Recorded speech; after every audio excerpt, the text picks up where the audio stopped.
Dana, we have a special episode today. Yep. This is a reflection on the hilarious and very interesting celebration life. as well. Yeah, celebration. Chris Farley, two-parter. Chris Farley, obviously one of the naturally funniest person you could ever meet in your life. And we got a lot of his friends together and family together, and we had talks about him, and it goes to a lot of different places. And We told everyone, let's share some lighthearted stories. Anything you can think about him, anyone you want to say. And we had a lot of people call and say, can we be a part of it? And it was 90% lighthearted, but now and then you can't help it. If you're talking about someone that, really affected everyone's life that is on the podcast, that's going to be chiming in, you realize you can't help but get choked up at times. It's just the way it is. It was 25 years ago this month, and that is baffling to me that it was that long, and there doesn't a day go by where you don't think about them. And so we tried to do this respectfully.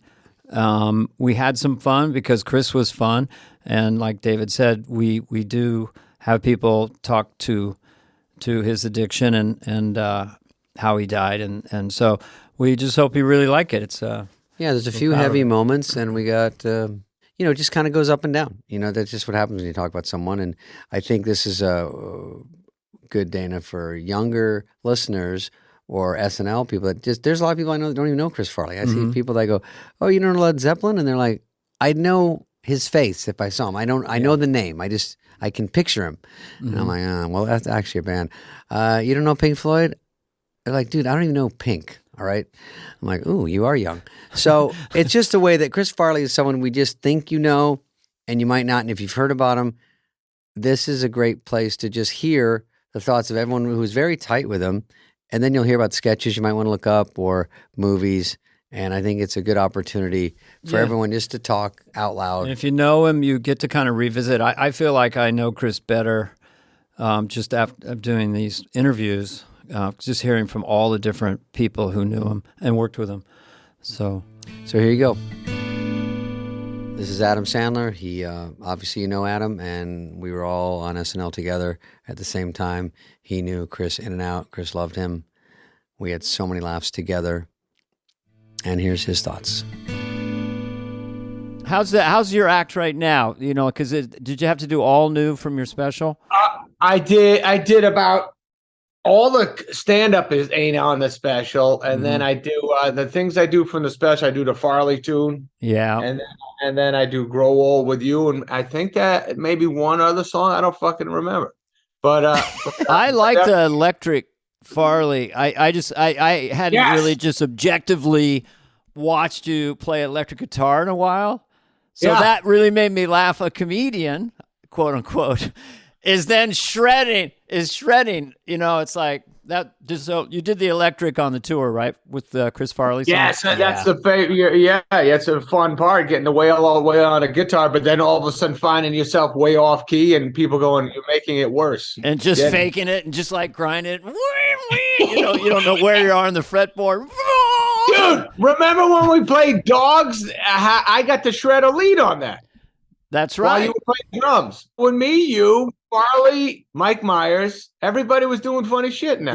Yeah. And I was on the drum, kicking it down, laying it down. And you guys would wander off, and I go, "Fuck these guys, man! I'm just doing boom, boom. Come back to me." You come kept back saying. to me.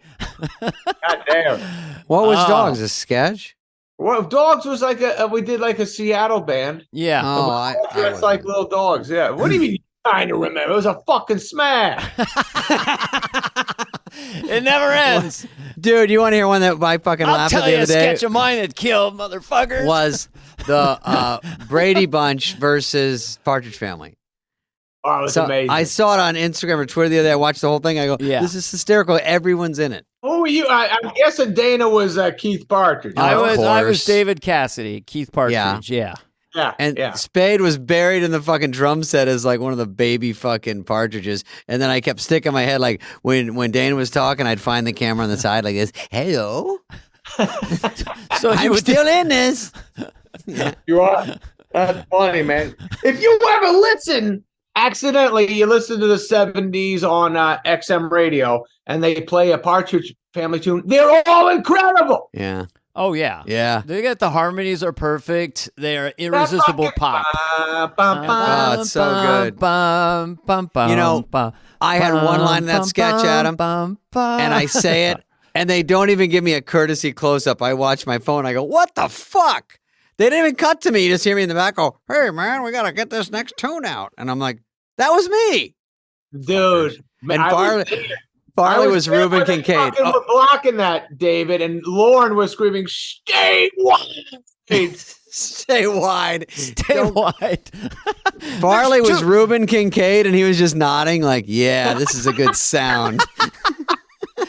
There's too much ham in one space. We've got to stay wide. Yeah. Too many showboaters looking for the lens. By the way, Dana, when Sandler, I have to say, to start off this Farley stuff, Adam's Farley song, I'm glad you kept it in because it's so good. There's more pictures in it. Audience is totally like you could never not do that song. Gut punch. They don't even know what's coming. It's funny and it's sad, and then it's everyone just like stops in their tracks and goes, "Oh my god!" Because they're laughing the whole night, and they get hit with that thing, and then everyone walks away going, "That's the best thing in the world." And maybe it's indelicate to say, but it's a very nice tune. And it's a great song. It's like a really sweet. The chord changes and the melody. It just is a good. It's song. Very Neil Youngy. Very Neil Youngy. Yeah, a lot of G's and A minors and exactly G, E minor, D. Go down a lead, move on. No freaking. They just love seeing Farley up on the screen. I mean, the place goes bonkers every time you say his name. It's so nice. And can you guys, when you see it, even though you've done it a lot, I mean, every night I assume there's just a little bit of a lump in your throat, or it just gets you can't never get away from that feeling, right? With the pictures of Chris and. You're right. Well, when we first would do it 3 years ago, whenever we'd be on the road back when we first started playing Farley's tune, I would get watered up and shaky voice almost every night. Mm-hmm. Now that I've already done it, and I like the crowd knows it's coming and stuff. It's not. I don't have that same like I'm going to cry right now. But when they cheer for him, it makes you cry. That's when you tear up. You go, "Oh, it's so fucking great, man, that they still go like that shit for what he meant to their life." And the visuals up there when they see Farley and see all the insanity. And I probably say maybe 10 good references of what he did, maybe 15. And then you go, well, there's actually about fucking 100 more. And he was only on the show for what, 4 or 5 years? Yeah. Yeah. Like I do believe he's got the best. And I said it to Chris Rock a minute ago, the best of tape just for sheer power, And it was, I don't know the time, because I left in 93 and, he'd done the Patrick Swayze one, but then, Van Down by the River and others, there just was an explosiveness and a sweetness. It's just a one-off, Chris, Wow. The whole world was pulling for every movie made. He was ridiculous. Boys, we're supposed to come up with like one story to tell about Chris, right? That's great if you have one. Yeah. I don't know what to say because I got a lot of them I wouldn't say because they're fucking bananas. But it's funny. I just Hurley, he just told me a funny one because I said, "What am I going to talk about with Farley? I've already said everything." Yeah. And he goes, "I remember one time. It's not really like a great Farley story, but he goes, I remember one time. It was like the show was right about to start, and I was running somewhere, and I go, 'Where are you running to?' And Hurley, he goes, 'Oh, I'm going to find Farley.' I go, 'Oh yeah, what are you going to tell Farley?' He goes, 'Oh, I was going to tell him to take it down a little bit in this one part of the skit.' And I go, and Hurley, he goes, 'And you put your arm around me and you said, don't do that.'" Hurley goes, "Oh, why not? I'm just one." He goes, he said, I go, "For your own safety. Don't tell Farley. Take it down." Because then he's going to go 5 times. Yeah. 5 times bigger, and then he's also going to fucking hate you the rest of the time. He's going to kill you and anyone around you. Exactly. Yeah. Yeah, shit. I remember that. By the way, that Farley song, Adam, I went in the dressing room every night, all 5 shows. I remember. Oh, yeah. You did. Well, you didn't want to cry, or you didn't. Well, it just gets me off guard. Even one line from it, you know what I mean? Like I don't know which one, but any of them. So I think when I say that I miss watching you fuck with Spade. That one's a tough one. There's a lot of them where once I just hear the beginning, it's such a cool guitar beginning. I go, oh no, that's it, and then I go in the back, just almost by reflex. I just go, I'm just gonna go back here because I don't want to get into it, and I'm still a little immune to it, like you are, like you're saying, but it just you can't help. Plus, the song is so like hauntingly well done that all of it, and I don't see the pictures for sure, but I know you got one in there of Norm now, which is cool. Yes, oh man, Dana, at the very end, jeez. I say, I wish you were still here. I say, and you, me, and Norm. We're getting on a plane to go shoot Grown Ups 3, right? But we have this shot. It's from Billy Madison, and it's Chris and Norm sitting next to each other, eating sandwiches on the side of a bus, and Farley's just laughing his balls off, being a nut as the bus driver, and Norm looks like he's smiling along with him. But I remember fucking Norm always loved Farley beyond anything. Like, well, God, man, he would always just phrase shit so nice about how great Farley was, and how about when fucking Farley would be doing a skit in some shit part of 8H where you're not supposed to, like the bad part where they don't hear you as good and visually under the bleachers, whatever, and you'd hear his fucking voice blasting out and destroying it. Nothing could stop him. He had such a good voice. And we were talking about with that voice when he would play Distress for laughs. I did a sketch once with Chris, and it was such a good sport. I don't know who wrote it, but he's like a fan of Ross Perot.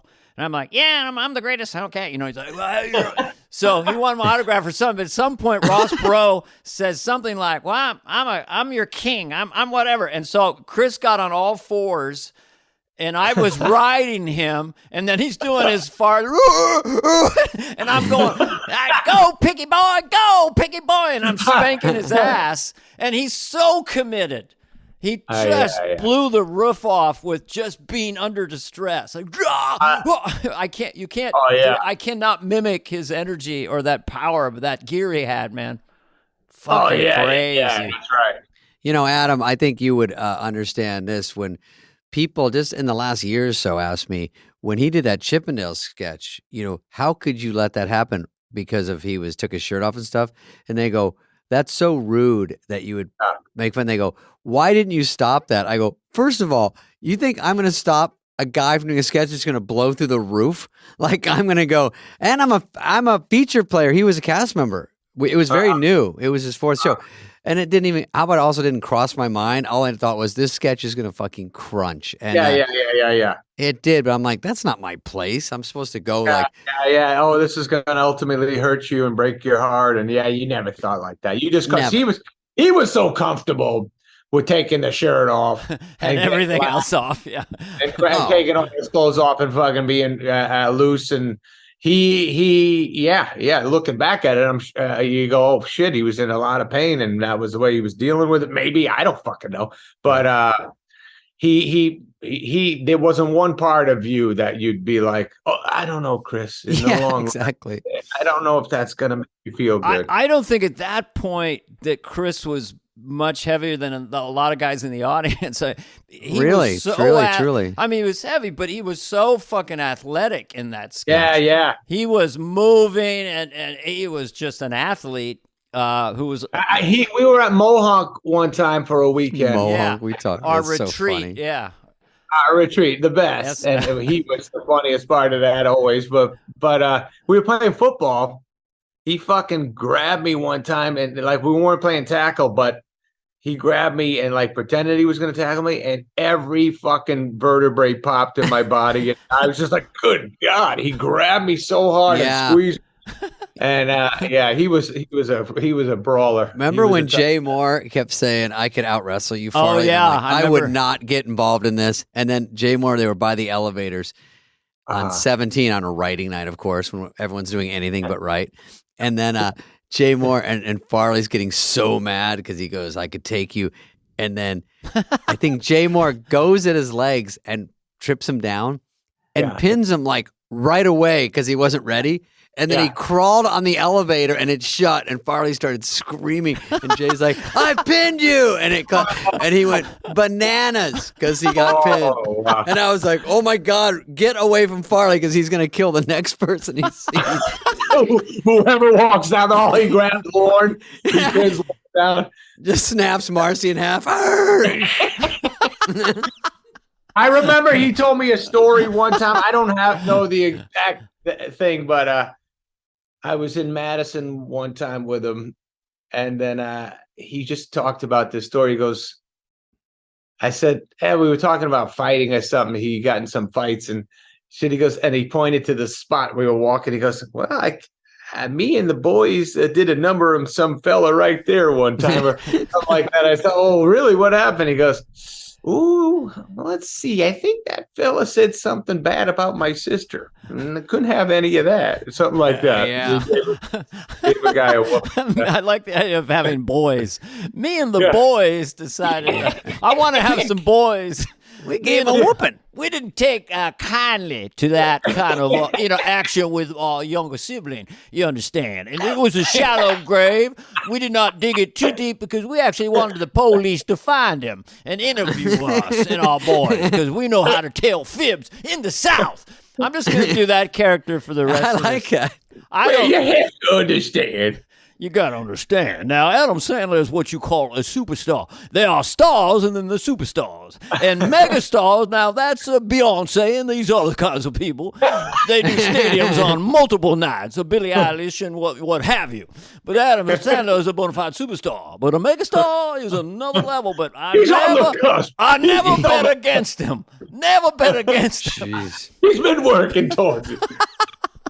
He's graduating from Sheds, and he's going to be doing stadiums in Berlin next time you look at that boy. God, he loved Adam, man. Loved Adam. He was like in awe. The guitar. Actually, one of the best things he did was Lunch Ladyland. Oh my God, that was amazing when he was the lunch lady. Yes, you know what's funny, boys? We did a video for MTV together first.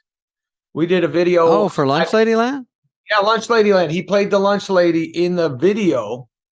It's somewhere. And we did like a cool, like a neat looking video that kind of was like in the style of Pearl Jam or something like that. Back in the day, we took like the lunch lady video very serious, and Farley was doing the funniest shit in that. I think he came by for, I think it was a 1-day video shoot, and he was a madman. And then he did it on the show and kicked ass. That was the best thing about being in a skit with Farley. You just felt safe. You're like, well, he'll fucking kill. Yeah. You know, let's let whatever. This thing's gonna be just fine. He'll destroy, and I'll fucking ride the wave with him. It was like being in the perfect wave. He would set a fucking a nice whatever the fuck it was. He'd set this great pick for you. You'd be able to throw a layup in and go like, hey, I scored. But meanwhile, he did all the work, you know? And he would love to unprofessionally try to make you laugh or anyone laugh in the middle of the sketch. When he gets close to your head and he crosses his eyes or something, because he goes, Davey, I can cross my eyes, but the camera only sees one eye, and so I can cross them and they'll never see it. And I'm like, God, what are you planning? Because he thought the ultimate victory is if you laughed, you know. He's always telling you the magical power. But he almost broke you in Pepperboy with his, he had one line, well, thank you, Pepperboy. Oh, yeah. It was a 10-minute sketch. We were out there. Yes. Yeah, he played it. He went big on that. I wish he told him to take it down on that one. But, he did this other one. What the fuck else did he? Oh, we used to do that corn skit, Zagat's. And yeah. He dressed like an old woman, and I was an old man and stuff. And he'd always grab my knee in the middle of his lines or try to shake me, and fucking I couldn't help but laugh. I laughed every time I was with him. I laughed during Billy Madison so much when he was the bus driver. We had like the light was going down. We had a few minutes to shoot a scene, and he was out of his mind, staring at me in the face and going whatever he was doing. And the camera was on the left side. I just kept making my head stare way off to the right because I couldn't ruin the take, but I was laughing the whole time. Oh, I told you on the tour when he goes, that Veronica Vaughn, he like stops you with his hand, and then you're kind of looking away smiling because I go, were you going to laugh? Because he's going, it's one piece of ace. One piece of ace. Hey, from experience, dude. Yeah. Oh, yeah. And he's like, yeah. Does that for a half hour. Oh, yeah. When he was turning dark red on the bus and shit.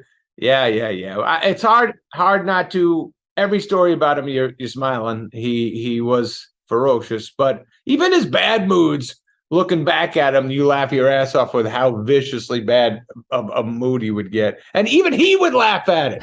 When I remember I'd come in and you too, David. You guys fucking had more than anybody. Yeah. But I would call him on a bad mood. I'd be like, "Something? What happened? Are you all right?" Like if you called him out on it. And then he could just break into an uncontrollable laughing fit and be like, yeah, you're right. Yeah, I was being a little pissy there. Oh, my God. One time he left me the most violent voicemail, and it was terrifying.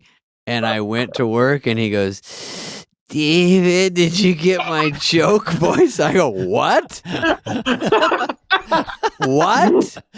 Joke voice, but he's so psychotic. And he goes, David, don't tell Lauren. I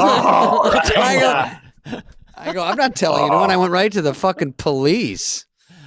Dude, me and him used to do fucking prank phone calls together. In Bernie's voice, and do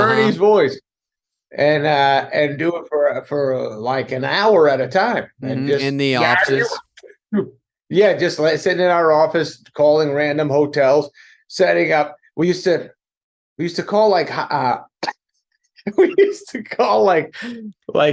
hip places like what the fuck was it? Columbus or those kind of cool places.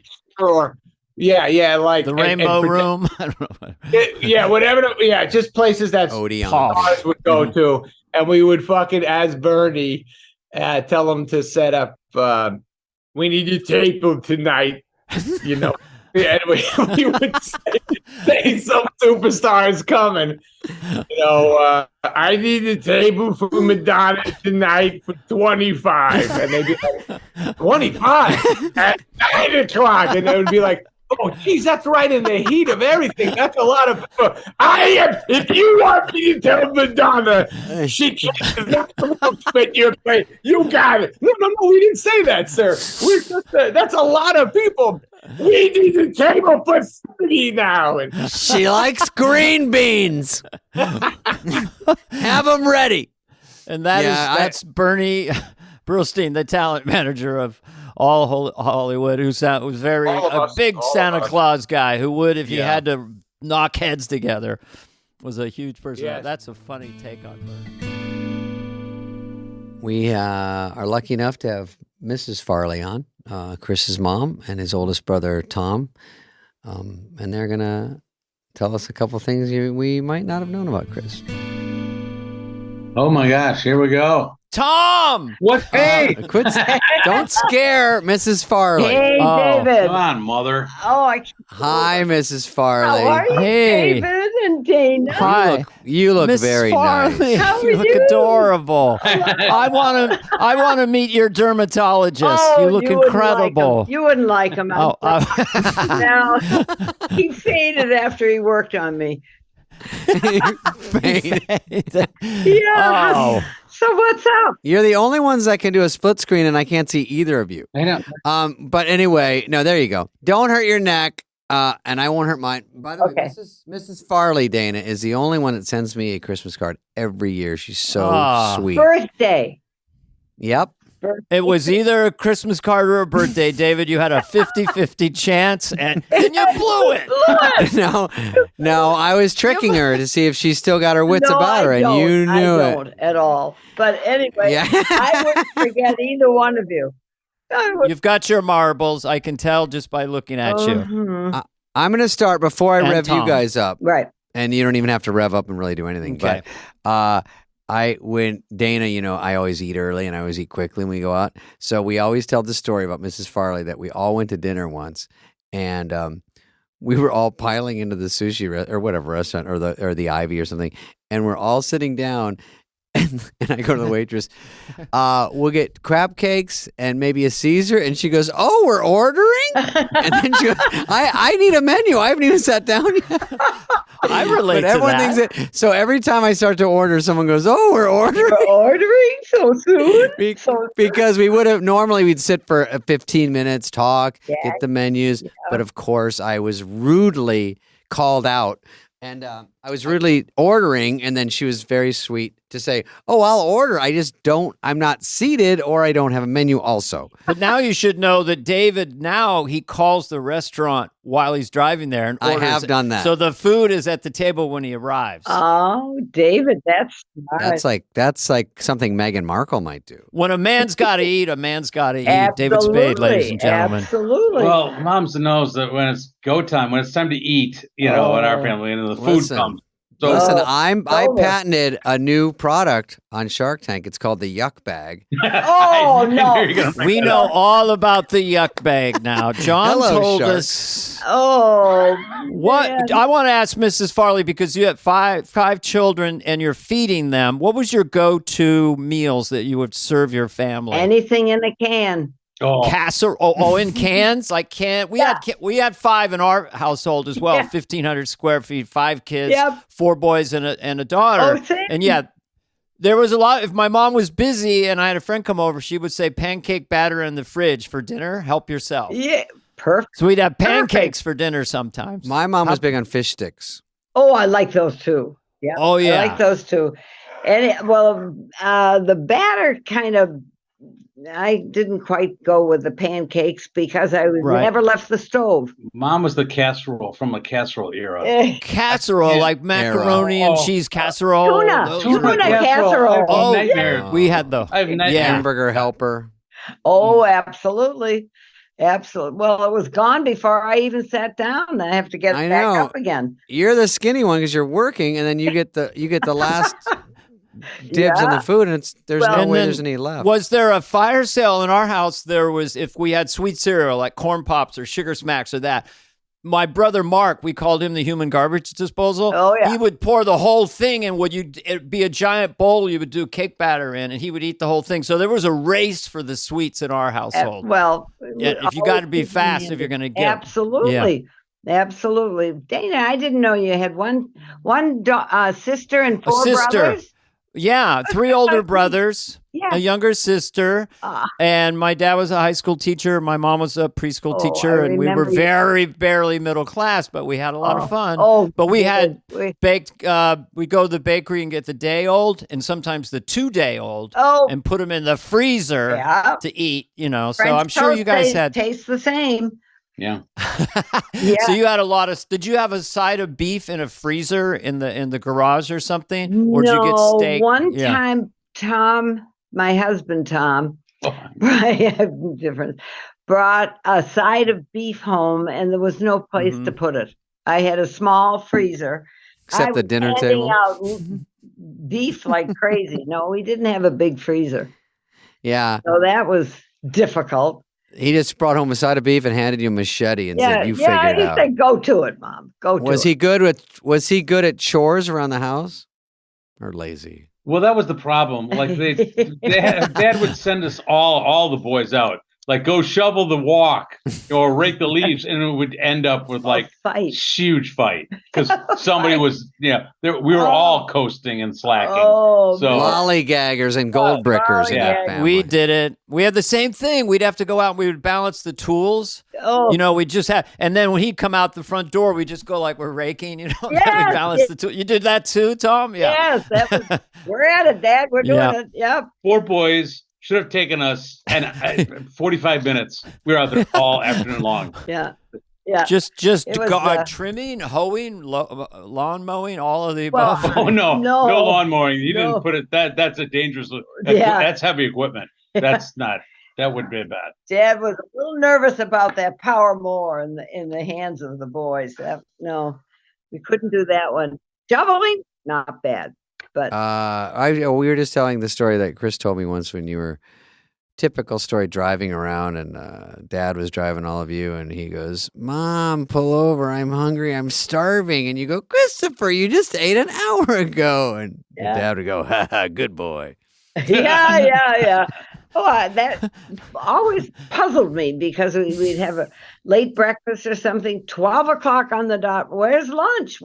And I said, "You just ate. What are you talking about?" But it says on my watch, it's 12 o'clock. I said, what kind of, the mind says, I've got to eat. It's 12.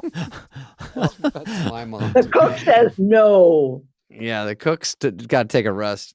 So is there anything you guys remember you wanted to say about anything you thought of that was interesting story, funny story? It doesn't matter, anything. I had a question I was thinking, because Mom all week was like, what are they going to ask? What are they going to ask? I'm like, you know what? I've got a question. I have a question. Like for 20 years, we were used to Chris's, we were, that was part of our life. We were totally used to it. I'm like, my question is what was your first impression when this got delivered into your world? Yeah, this hurricane. Yeah.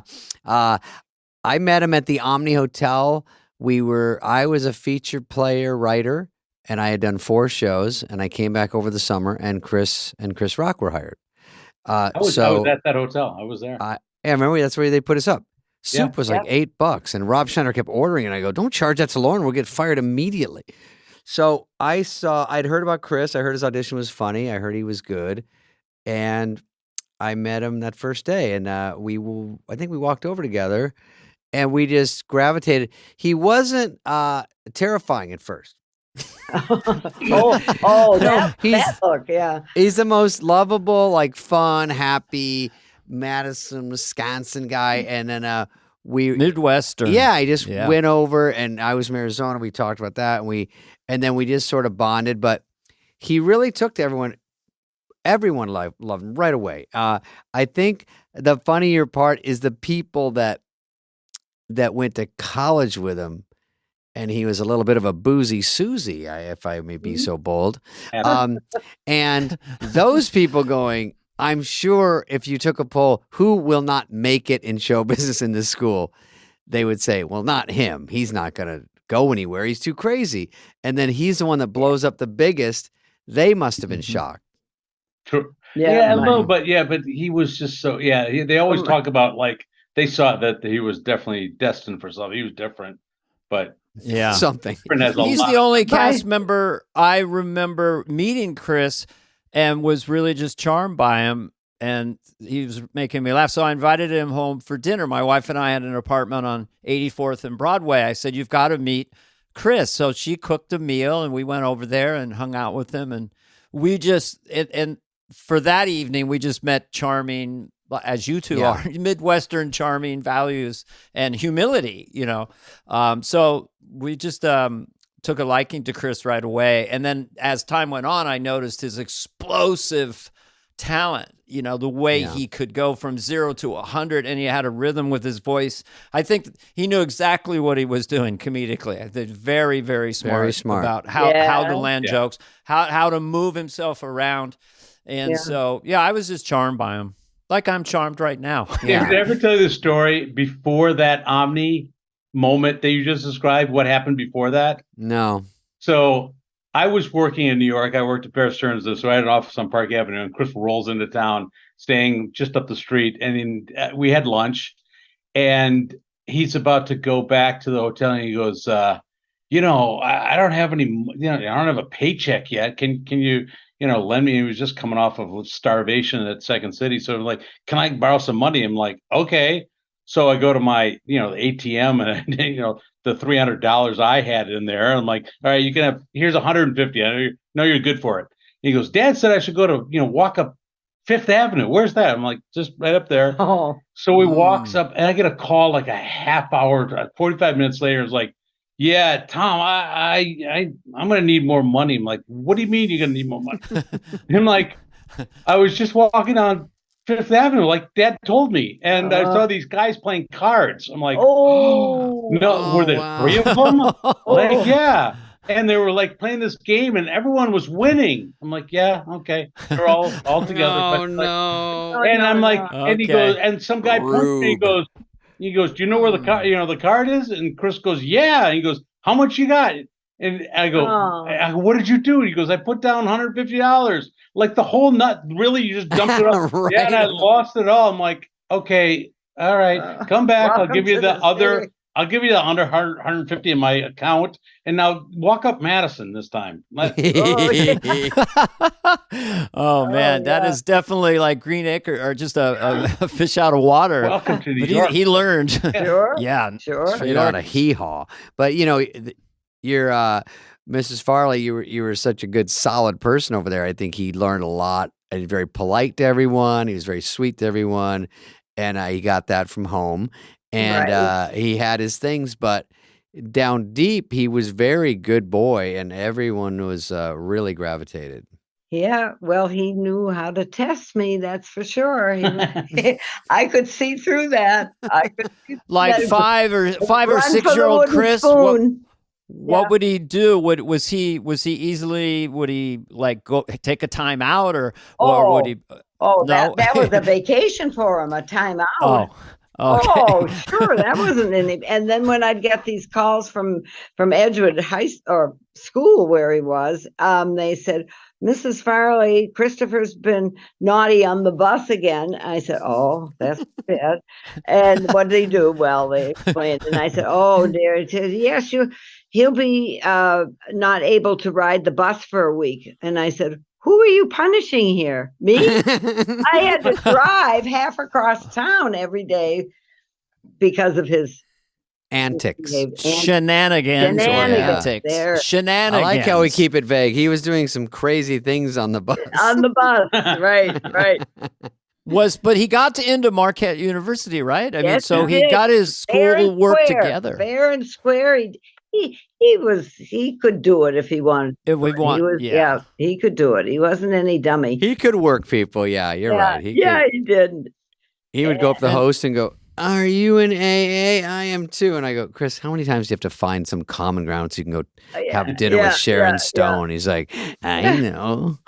He just I have problems, do you? Yeah. Oh, I know. Oh, boy. Mom, you don't understand me. You really don't understand me. I said, yes, I do, Chris. Yes, I do. Oh, yeah. His mother wasn't born yesterday, I guess, but we had good times, though. Good times. Good time. It was, it was, his youth was fun. It really was fun. Oh, totally. Oh, it was usually big families. You guys would play games and run around. If it was a snowy day, I'm sure you would barrel with laughter at times. Oh, I'd turn the furniture upside down and put sheets all over it. Yeah. And, we did all that. Yeah, the forts. The forts. Yeah. And was there a movie like, Tom, do you remember, were there movies like we had Jason the Argonauts and certain movies that would come on television? We'd all gather around. Wizard of Oz. Wizard of Oz. Yes. Wizard of Oz. Oh, was big. Yeah. So there was. He was scared easily, I think, though.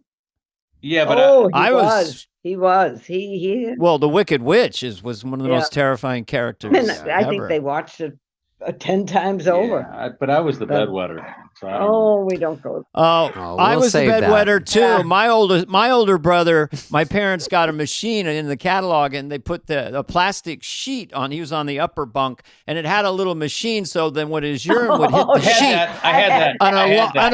I know, but he wet the bed so hard he ruined the machine. Hard. He broke it the first. Well, he went so much. He would sleepwalk, open the refrigerator door, and go pee in the refrigerator. So Tom, I mean, I wet the bed too, and sometimes I'd wake up, realize I wet it, and then I would just get to the side of it and go back to sleep.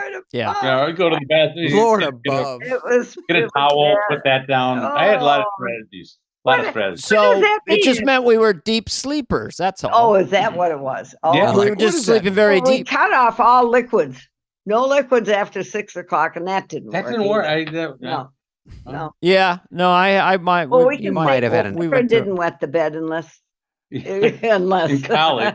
In college. For other reasons. Oh, in college for other reasons. He became a bedwetter later. Yeah, some of us do it earlier. Later in life. Either way, there's a lot of bedwetting going on in the Farley it's just too tired to wake up. A lot of new mattresses.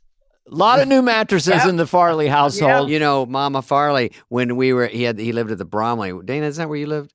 The Bromley? Yes, the Bromley, so, 84th. Chris moved in there, and Broadway. And I think Myers lived there too, and maybe Dennis. But it was a very nice place. I live with main cast members in my building. Where do you live? What kind of shithole do you live? He's always challenging. Yeah, he's always fucking fighting me about something. But it's always just like for fun. But I go, I know. And he goes, you got to come check it out. So I go over there, and I notice there's no shower curtain. Oh. So the bathroom's soaking wet. And he goes, I go, you don't have a shower curtain? He goes, who needs that? Are you a girl? I go, well, man. I mean, I get that it's a hassle to go buy one. He goes, yeah, you want to go buy one for me? I go, no. And he goes, then there's no shower curtain. I go, he goes, unless you buy it. Yeah, I don't know what he's talking about. So he just has water everywhere. Bit of a slob. That's all. Those little things. Just a titch. Yeah. Oh my God. But it was enough for like, because that was so the opposite of me. And I'm like, and we had to share a bedroom. I'm like, you're like the Felix and Oscar. No, totally. And finally, I just said, that's enough. Like that, finding out, like, we had to like find like another room in the house. And he went behind the furnace. That was scary, right? What we were told. Yeah. That was, great, grand, wonderful. Neatest guy in the world. No. But Tom is. So that must have been not good. I mean, yeah. It was, we had all the boys downstairs. I always describe. I spent my whole life trying to like live up to expectations, toe the line. And I look behind me, and this guy is like not only just tripping and falling over the line, but like making friends everywhere. And I'm like, I never got that. I didn't he's failing upward. Every time he does something wrong, he gets more famous. And you're like, wait, what's going on? I'm dressing right. I'm studying. I'm neat. And then he's just the opposite and have 10 times more friends. Everyone loves him. You know, he had that green coat, I think, and he'd go to church, and he'd always go to church, though. He'd always get that tie on. I don't care if he's coming straight from the club. You're going to church. And he would just put the tie and tight. Everything was tight. Pull up really tight. And he put an overcoat and a sweater and a tie. I go, God damn, how do you get so many layers you can't move? I like to feel hugged. And then he would go. Man. And then he'd go to church and come back. I mean, he did look sharp, though. He'd doll up. You taught him that. He would doll up for dinners. He's been layering. The worst thing. I know. He looked like layered Hamilton. Yeah, he's the worst. He would always layer. That ever happened. Like last year when I sent you the Tommy Boy jacket, David. Yes. Like the worst thing I ever did. So I had Chris's Tommy Boy jacket and it was sitting in storage. I'm like, you know what? It's just sitting in storage. This is David's movie too. So I like sent it Very sweet. Yes. Sent it to my son Tommy to walk it over. But before I did that, I'm like, it was hanging in on my door. I'm like, huh. And I took it off and put it on, and I was like, "Damn it!" I was like, it didn't fit. I'm like, now I'm the big guy in the little coat. That was really hard on me. Yeah.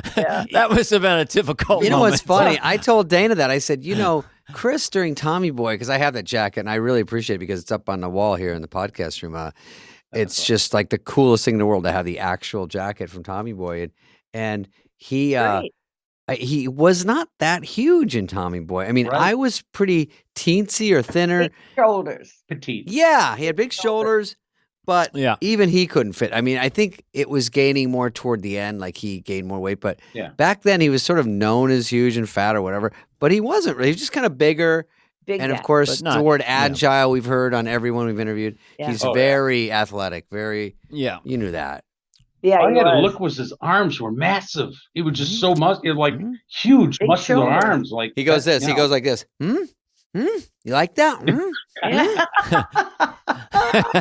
bites his lip, and you go. Did he lift weights, or was it natural? I mean, where did he get all those muscles from? It was from rugby, or Yeah, he was born with big shoulders. Always lifting weights too. Okay. Yeah, he was a big weightlifter. Was he a wrestler? Oh, okay. Like that? Football, we lifted weights a few times together at the Bromley. He came over and there was a weight room there. Yeah, he could bench a hell of a lot of weight. Really? Hey, lady. Hey, it's the lady. Yeah.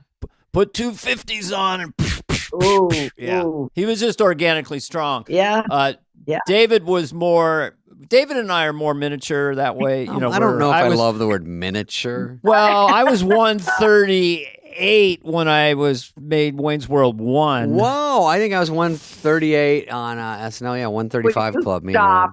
Stop. Speed, boys. What? Well, I'm almost as much as you. Well, we're tiny people. He doesn't like. No, you look tougher than me. You're fast. You can move in your feet. You can swing. With a wooden spoon in her hand. Yeah. Oh, absolutely. Yeah. Would you whack them with a wooden spoon, your kids? Oh, I went through more wooden spoons and it wasn't cooking. Yeah. Was it out of the blue, Tom? And you just hear whack? What I do, or we just? No, we knew. No, we knew it was coming. Yeah. Yeah, I would run to the drawer and open the drawer, and they go, "We didn't do it. We didn't do it. Sorry, Mom. No, we did nothing. Nothing." And I raised the spoon. So you were the authoritarian in a way. I mean, you were not afraid to get those kids in line. No, I was not afraid. No. Yeah. No. Dad was just the voice. You know, he was Christopher. He would send you, like, he would stop your blood from just by yelling. You know, the voice. Right. Was enough to, like. He was very respectful of the dad. Oh, yes. He was very. Yeah. Chris they was were not. very close. Yeah. Mm-hmm. Well, it was all new to us, all the SNL and the. It's the strangest U-turn. No idea. Yeah. Of that it's such a strange, bizarre thing to happen to your son. Well, be on TV all of a sudden, isn't it? I mean, or your brother. It's crazy. Yeah. My father, when I brought him out from after my mother and brother died, I brought Dad over here to Madison, and that was in 95. Or 93, and Chris had been on Saturday Night Live, I think, since 91, a couple of years. Something like that. 91. Nobody had showed the show to him in his nursing home in Boston. So we were out here, and I said, "Dad, Christopher's on television." I said, "Let's watch a rerun here." It was during the day, and he looked, and he kept looking at the screen. He said, "Is that Chris?" I said, "What's he doing up there? What's he doing up there?" I said, "Well, he's on a show, Dad, on television." Chump. He's a chump. Chump. Yeah. Well, he said that all because Chris was always being Chris, and my grandfather, my Boston Irish grandfather, would always like, "You're gonna be a bum. Yeah. Quit doing that. You're gonna chump. You gotta get a real job. You gotta get a job. You gotta get an education." Chris would laugh. Hysterical. He loved that. He loved it when Poppy would call him a chumper. Yeah. Chump. I think he said that when he would even have movies he would read, and his dad, your husband Tom, was not in showbiz. He's just a normal guy, and he goes, "Dad, what do you think about this one?" He goes, "Sounds like horse shit." like he'd say, "You're gonna jump around like a clown in this one." He's like, "Yeah." And then he'd call Gervitz and go, "I don't think I want to do this one." He's like, What you're already doing it?" He goes, "No, my dad didn't like it." I know, but that was a good one with Poppy. He never he couldn't understand that one. Did he live long enough to understand how wealthy Chris became? Because that's a different thing when the Benjamins. They couldn't get that. Yeah. They can't believe you're getting paid for this stuff. That's what they can't believe. Yeah. Well, like, they pay you to do this? We never mentioned it. I always that was always my thing. It was like I would see like these skits that I've been seeing him do, like Chippendales. He's been doing that since grade school. In front of people. Really? I'm like dancing like that? Yeah, with a shirt off. That, yeah. Just, breaking out. Like, we'd at, in college, we'd be at a bar and the band would go, "All right, we're going to take 15 minutes break." And they'd go and pipe music in, and we'd look back, and Chris would be the only one on the dance floor doing this, doing his stuff. Now he's with Patrick Swayze. He kept it, kept his pants up. He kept his pants up. Yeah. He did like taking his clothes off for some reason. Oh, I know. Would he take his diaper off as a toddler? Yes, Oh, he just always taking his clothes off. Yeah. I find those all over the house. Yep. So funny. All right. Well, is there anything else you guys want to say? Can you call me Marianne? Okay, not Mama well, Farley. I took David's cue, Mrs. Farley, but I wanted to call you Marianne. That's the boy. You Marianne, too, David. Of course, Marianne. Well, you're talking to a fellow cast member here. You know. Oh yeah, she was on the Mother's Day special. Yeah. What was the sketch that you did with Chris? Yeah. Did you do a little dance or a little? Did you have to do an introduction or something? Oh, that was Yes. But I was always, when I was watching that from my side, I was like, everyone was like, "Oh, Chris, Saturday Night Live." Then you see like Mom and Chris, and you see it was so distinct, like where that comfort on stage and poise, like Mom was just like here, like came out from Madison, Wisconsin, and like put her on stage in SNL, and you're like, no, this is. I had butterflies. Well, but I really had butterflies. Yeah, you got. Plus, you're very funny. Until the luncheon was Trump. That was a good one. Remember that? Wait, was that what happened? Yeah, he was at our luncheon. Oh, how funny! I don't remember that. Yeah, Donald Trump. Yeah, I got pictures upstairs of like all your mothers, all the mothers. It's going to be huge. We're going to have crab cakes. Go ahead. We're going to do terrific. Let me tell you, Marianne, they don't make them like you anymore, and we're going to be coming there very soon. Exactly. You're wonderful, Tom. A great older brother. I want to tell you that right now. Oh, you're perfect, Dana. You are perfect. Yeah, he went around to all the mothers. Let me get your number, just in case. Somebody asked him who his hairdresser was. That was good. Oh, good. He said it's a weed whacker. It's a secret. It's a secret. Yeah. My mom, Dana, on that one, first of all, she loves Marianne, but I love her. My mom was so excited. I think she was sick the whole week because she goes, I wasn't going to let that stop me. And she goes, she broke out in hives on the way home. They had to get an ambulance when she got home. She was covered in hives. She was so either nervous or excited. Anyway. From the Mother's Day special? Yeah. So they sat her next to me. And they had to, remember she got worse when she left. Oh, yeah. So she's such a trooper. Her joke was, she sits with me and she goes, I'm Davey Spade's mom. And I got divorced from his dad when he was 4 years old. And a lot of kids grow up thinking when their parents get divorced, it's their fault. In this case, it was his fault. That's a nice joke. Isn't that funny? Man. That's a good joke. We had the best time, and I remember your darling mother too, Dana. She was Billy a sweetheart. Yes. Billy, yes. Yeah, she was such a sweet woman. Beautiful lady. You get along with everyone, though. I bet, Marianne. That was genius, bringing those ladies together. I don't know where I don't know why they don't do it anymore. It was so smart. I was surprised when I first heard it, Mother's Day special, because I thought we're Saturday Night Live, we're rebels and pirates, but then it ended up being one of the greatest segments on the show. So we all clicked and stayed in touch ever since. Yeah, Chris Rock's mom was there. I remember there's a lot of moms. Yep. Myers. You have some I remember one time when we were practicing, we were all jammed in an elevator, and we had to go up to the second floor for some reason and wait, and then come back down and rush out of the elevator. Well, we had to do that over and over, and it was 1:00 in the morning. And about the sixth time, we were going up to the second floor again, and I said to the girls, it was my fault. I said, girls, we're not getting back on that elevator. That elevator's going down without us. And it did. And it went down, and the doors opened. No mothers. They panicked. Where are the mothers? Where are the mothers? And we all laughed our heads off. We thought that was the greatest coup. Enough is enough, right? So you had a little bit of rebel in you as well. The apple didn't fall too far from the tree. She's hysterical. Where it comes from, absolutely. Yeah. Of course. Well, yeah, that's great. I was that's a funny. saint. Now, come on. I went to the Sacred Heart Convent, and I was a child of Mary. I was a very sweet, wonderful girl. That's the impression I'm getting. Thank you, Dana. I'm coming to Wisconsin. I'm going to book a date. David and I are going to come in there, and we're just going to hang out with you. Good. What's the closest town with an airport that could take private jets?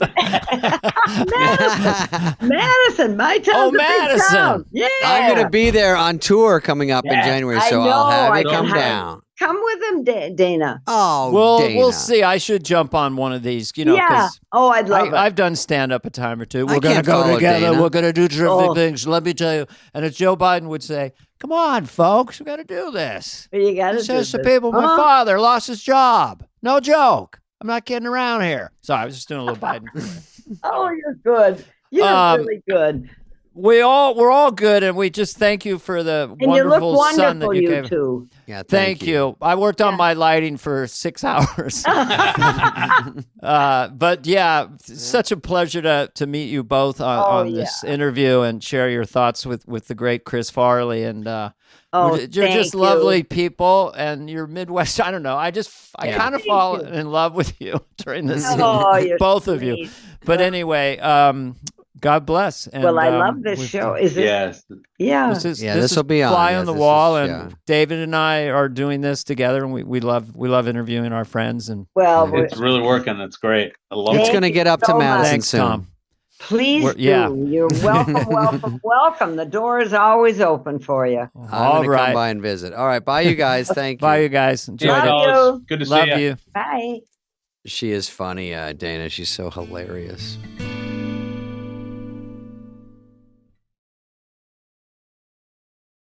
Next up is Rob Lowe, who was in the great movie Tommy Boy with David and Chris, and he has some very funny and interesting stories. Rob Lowe is like water. You know, the thing about water,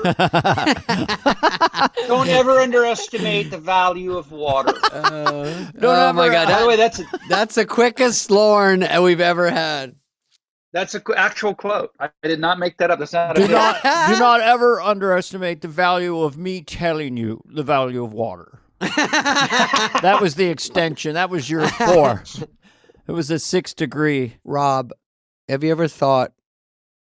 What did he say, Dana? When he left, he goes, "You know, Steve said when you retire, where are you going?" And I said, "I'm going up. You know, whatever." He had some place, and he goes, "Will there be funny people there?" And he goes, I never thought of that. I'm around funny people every day of my life, which is true. Yeah. And he goes, what if I wasn't at some point? And I go, God, that hit me too. I go, fuck, that's true. Everyone I know is good. Look, we're talking to Rob Lowe, funny. Just talked to Sandler, funny. Everyone we turn, everyone's funny. And then you go, oh. That happened. That happened when we were casting Wayne's World 1. Do you remember that? Inflation adjusted $400 million global movie. But anyway, but I remember inflation adjusted is big, Rob. Don't tell me you don't go back and go, that was a fucking hit. But I remember we're talking about that character that Rob did so brilliantly in the show. And Lauren said, Rob Lowe's available, you know. And Mike and I looked at each other and said, hell yeah. So anyway, the rest is history. The great Rob Lowe is history. Is joining us as we celebrate our friend Chris Farley. And here we are. And how are you, Rob? How's your day? I know you're working right now, right? I am. I'm shooting season 4 of Firetown Lone Star. Damn, it's already season 4? Season 4, and we're on in end of January. We begin on the air, and I'm on the set. I'm in my trailer. I told everybody on the set, walk away because I'm doing something important. You are. I am going to talk to my 2 buddies about my 3rd buddy. That's what we're doing. That's what we're here for. Well, Rob, you can open with a story about him, or we can just talk about it, whatever you want to do. We can talk about your interaction. Where did you first meet him, and what were your thoughts? I remember there's certain people you vividly remember the first time you meet them. No disrespect to either of you, and I love you, and you're legendary figures. I don't remember the first time I met you. I do remember the first time I met Farley. It was at Lorne's wedding to Alice. Whoa. And I was headed out to the porta potty, and there was this large person sweating buckets stuffed into a madras. Stuffed. We know what madras is, right? Yeah. Madras is a particular pattern. Colorful. Sport coat. And pacing up and down, and I just like, wow, I better see if Lauren has security, because this person can't be invited. I've come to find out that was Chris Farley. So we had no interaction, but he made such a visual impact on me And then the next time I met him, he was doing a bit in, was it Wayne's World 1 or 2, Dana? 2, I think.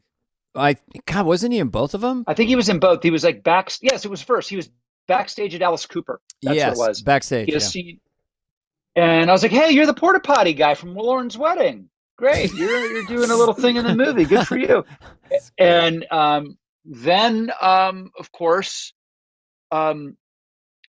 Farley became a very big star. And Lauren and I were playing tennis with the late, great Bernie Brillstein. And Lauren said, there's a new idea for a movie. It's you and Farley as brothers. Oh, right. And I went, that's super funny. And then I didn't hear anything about it for months and months and months. And then Lauren's like, so the movie is coming together and we want to talk to you about it. And now it was, they realized that Spade is way more funny than me. So Spade was the second banana, but I still was the brother in Tommy Boy, as you know. And then then we had great stories. I have great stories of shooting with you, Spade, and with Farley. Do you remember that? Were you there the day we went to the steakhouse together? Do you remember that dinner at all? Barbarians. Yes, yeah. Barbarians. Just in Toronto. Yeah, Toronto. So Farley loved to eat, loved his steak, and so I remember he ordered two full porterhouse steaks. So porterhouse is a New York steak and a fillet on the bone. He ordered 2 of them. Okay. And then this was like an old school steakhouse, like really super old school with the vinyl leather red booths. And they serve you butter that's in these like squares that you have to peel off paper on top. Yeah. The paper on top squares, right? Yeah. He put a square of butter on top of every bite. And the bites were generous. How many pounds of meat are we talking about, approximately, between the 2 porterhouses? So you took, are they 16-ounce cuts? Oh, at least 8. I'm sure they're 18 ounces. Yeah. I'm sure. Maybe, yeah. And so a square on not every steak, every bite. Every bite. And I was so horrified. And I remember looking over at Spade, and Spade just gave me that look like, what are you going to do? You know what I mean? And I said, Chris, what is happening? And I'll never forget it.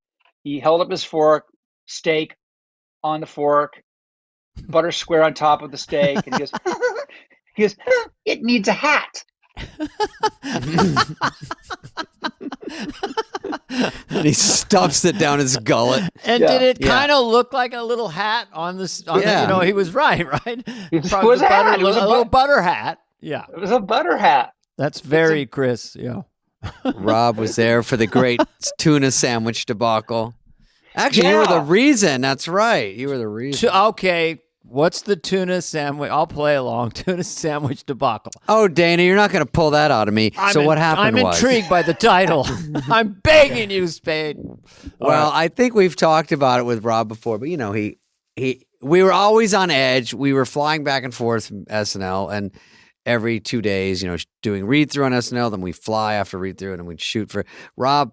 Unfortunately, was sort of had to deal with this schedule with us because we were going back and forth. So he'd maybe do a scene with Bo Derek, and then we'd come in and do a scene with him, and then we were getting short on patience with each other, just with everything, just stressful. And then he felt sick. The short version is he felt sick, and he goes, "I don't feel good, and we got to shoot in the morning. I'm just going to go right to sleep." And so I got in, and Rob was there, and I think we talked and said, let's grab a beer or something. We went just to the Four Seasons, just to the bar. One drink and went in like we got to shoot at 5 a.m. or whatever. So it was absolutely nothing. And the next day he's glaring at me in the mirror in makeup. You can bank off the mirror and see the other guy. And I'm like, hey, everybody. And he's just staring at me and he's biting his lip. He does that, Dana. Like, you're in trouble. And he goes, how's Rob Lowe? How's Rob Lowe? I go, what's going on? And he goes, how's Rob Lowe? I go, where's Rob Lowe? I don't know. Is he in today? And then everyone sort of like backs off because it's like going to be a fight. And I'm like, I don't know what's going on. And he goes, we find out as he was mad that Rob Lowe and I went on a date basically without him. And we didn't call him. And I said, but you said you were sick. You said, don't call me because I'm going to bed. And he goes, you fucking call me when you have a beer with Rob Lowe. You run it by me. And I go, what? And so then you run it by me. Yeah, let me say no. I'll say no. And I go, okay. And then we're on the set, and he keeps staring at me, and I'm freezing, waiting to enter with Rob Lowe, who's inside with, I think, Brian Dennehy and Bo Derek. And the scene, and I'm shaking because it's fucking 12 degrees, and I'm on the bottom of these stairs or whatever, and I'm biting this tuna sandwich, and he's staring at me, and he's so mad that I'm not fighting back. He just walks over and steps on my hand and my sandwich and crunches everything. I go, what the fuck? And then I threw my Diet Coke on him, and then he pushed me down the stairs, and then they go, action on the walkie, and we both freeze, and then we both just walk into the scene, and then I was the puss that cracked first because I'm just staring. But there's too much going in my head, like, what's going on? And then so I just go, and then Pete, the director, goes, line for Spade? And then I go, like, I know my lines. I just, like, I don't know what's going on. We're in the middle of a fight. So I left and went to my trailer, and then I think Rob or someone talked to Chris, and then he went to his trailer. It just a big mess on the set. I go, this set's going to be closed down. It was closed down for about 20 minutes. And then they were like, we got to call Lauren, get the fuck back to the set and figure it out. We're like, ooh. I remember it. I remember it like it was yesterday. I can see it. I can see him with those. He always wore those awful Red Wing boots. Remember? Always those god awful boots and those tuna crunchers. I remember them. Yeah, he crunched your tuna. I mean, and my fingers. So what was it like from your point of view, Rob, hearing about this? Like the stars are fighting. I think David's leaving out a very salient point. This is what sent Chris over the edge. I think Chris probably would have been okay with us, just down in the bar catching up. But my recollection of it is we went to the hot tub. We went to the jacuzzi. Oh, mistake. We went to the jacuzzi, and the notion of you and I in a jacuzzi without him was too much for him to bear. Too much for him to bear. Yeah. Oh yeah. The funny picture, the FOMO he was foaming with FOMO. He couldn't fucking deal.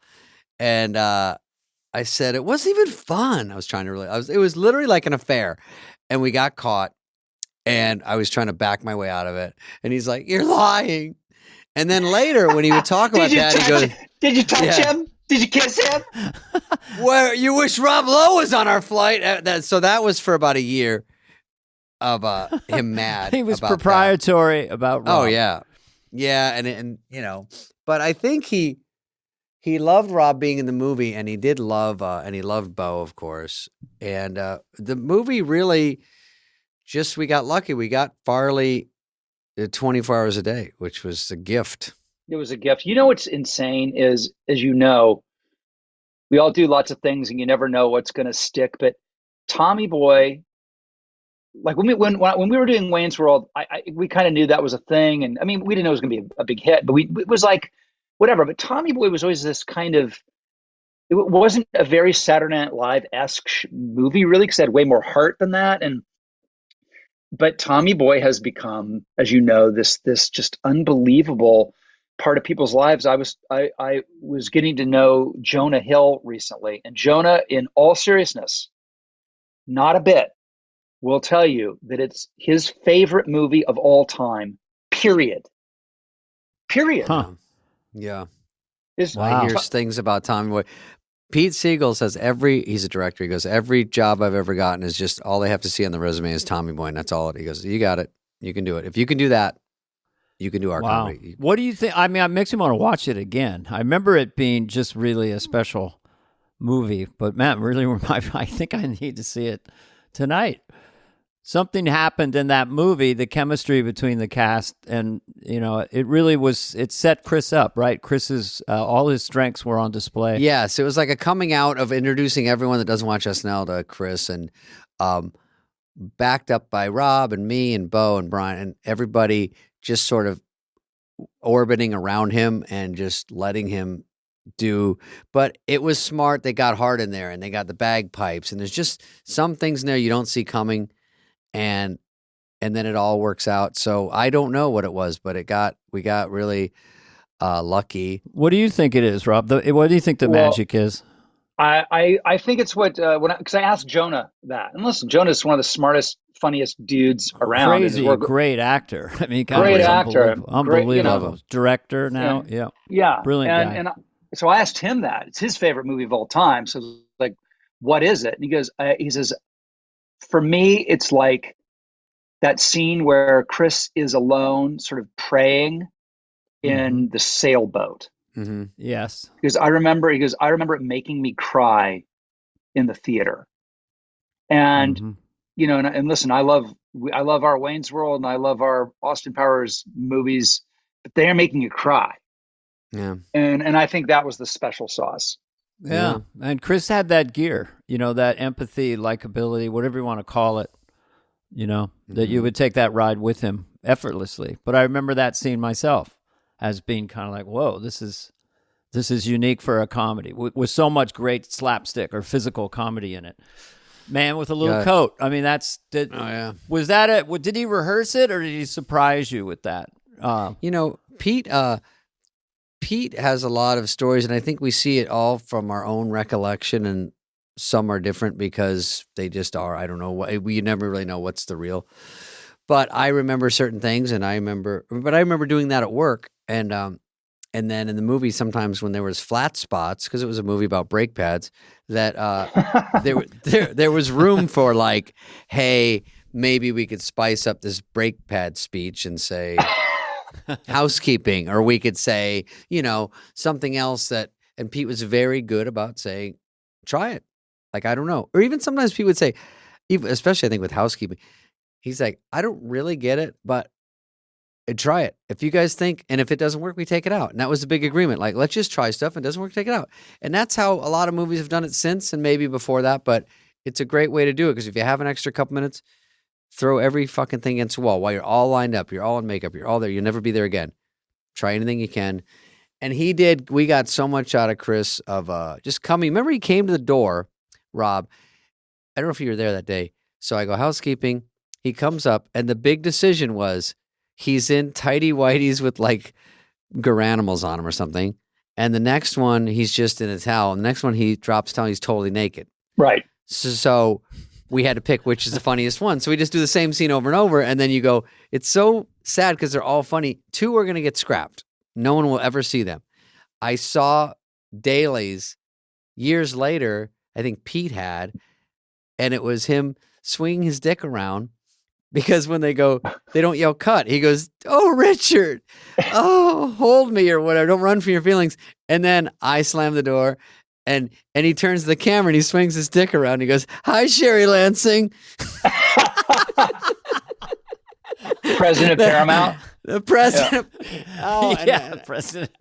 I'm like, Chrissy, what if she has to watch dailies, or she watches some, or someone's going, oh, it's so funny. Well, Robbie, thank you for talking to us. We all love Chris, and I know you did. And you're a big, big part of that memory, especially with Tommy Boy. I mean, that's the one thing. Believe me, I hear about it every day, too. People come up to me all the time and say, did you ever eat paint chips as a kid? That's a big one. Big one. Yeah. I mean, there's a lot of them. These shoes are worth more than your life. There's a lot of good quotes. By the way, what about, I mean, we're talking about Chris, but Rob's unsung laughs, because Chris, you can't even get attention from him, but your shirt getting sucked off. When I saw the dailies, I go, you're out of your fucking mind. Is that how did you do that? I couldn't believe it. That's not a trick. Didn't you just do it? That's one of my proudest. Unreal. It's one of my proudest comic moments. It's so dumb. It's like this cool guy gets so humiliated and then tries to shrug it off. It was a really elaborate special effect, and that shirt really does get ripped off of me. It's not CGI. It's nothing. No. And you're with Julie Warner, right? That's right. I'm with Julie Warner trying to hit on her, and I'm just this scuzzy, sleazy dirtbag. And I'm like, well, hey, I guess I'll catch you later, baby. And my shirt gets sucked up one of those pneumatic, those old school pneumatic mail tubes. Where they go, shoomp, goes up. Yeah, they Does take it come stuff off up. the top of you? I don't really know. It literally just goes, I have a button down shirt in it. It's the button and then goes. It's a double whammy. That's what I think is funny about it. It goes. It's off me and then it's up the fucking tube. It's one of my favorite physical things I ever got to do. Jonah Hill has good taste. Like, that is brilliant. Yeah. All right, love you, boys. Talk to you soon. Eric Newman was an assistant to Chris and I on the movie Tommy Boy. He is now a big producer on shows like Narcos. I don't know. When did we met in 93, right? Or did I already? We met in 91, I think. 91. So what years were you on SNL? Well, I had been a PA on Wayne's World. Yeah. Oh. And so okay. But I wasn't, I was, there was a privileged group of PAs that were assigned to you. I kind of had Mike.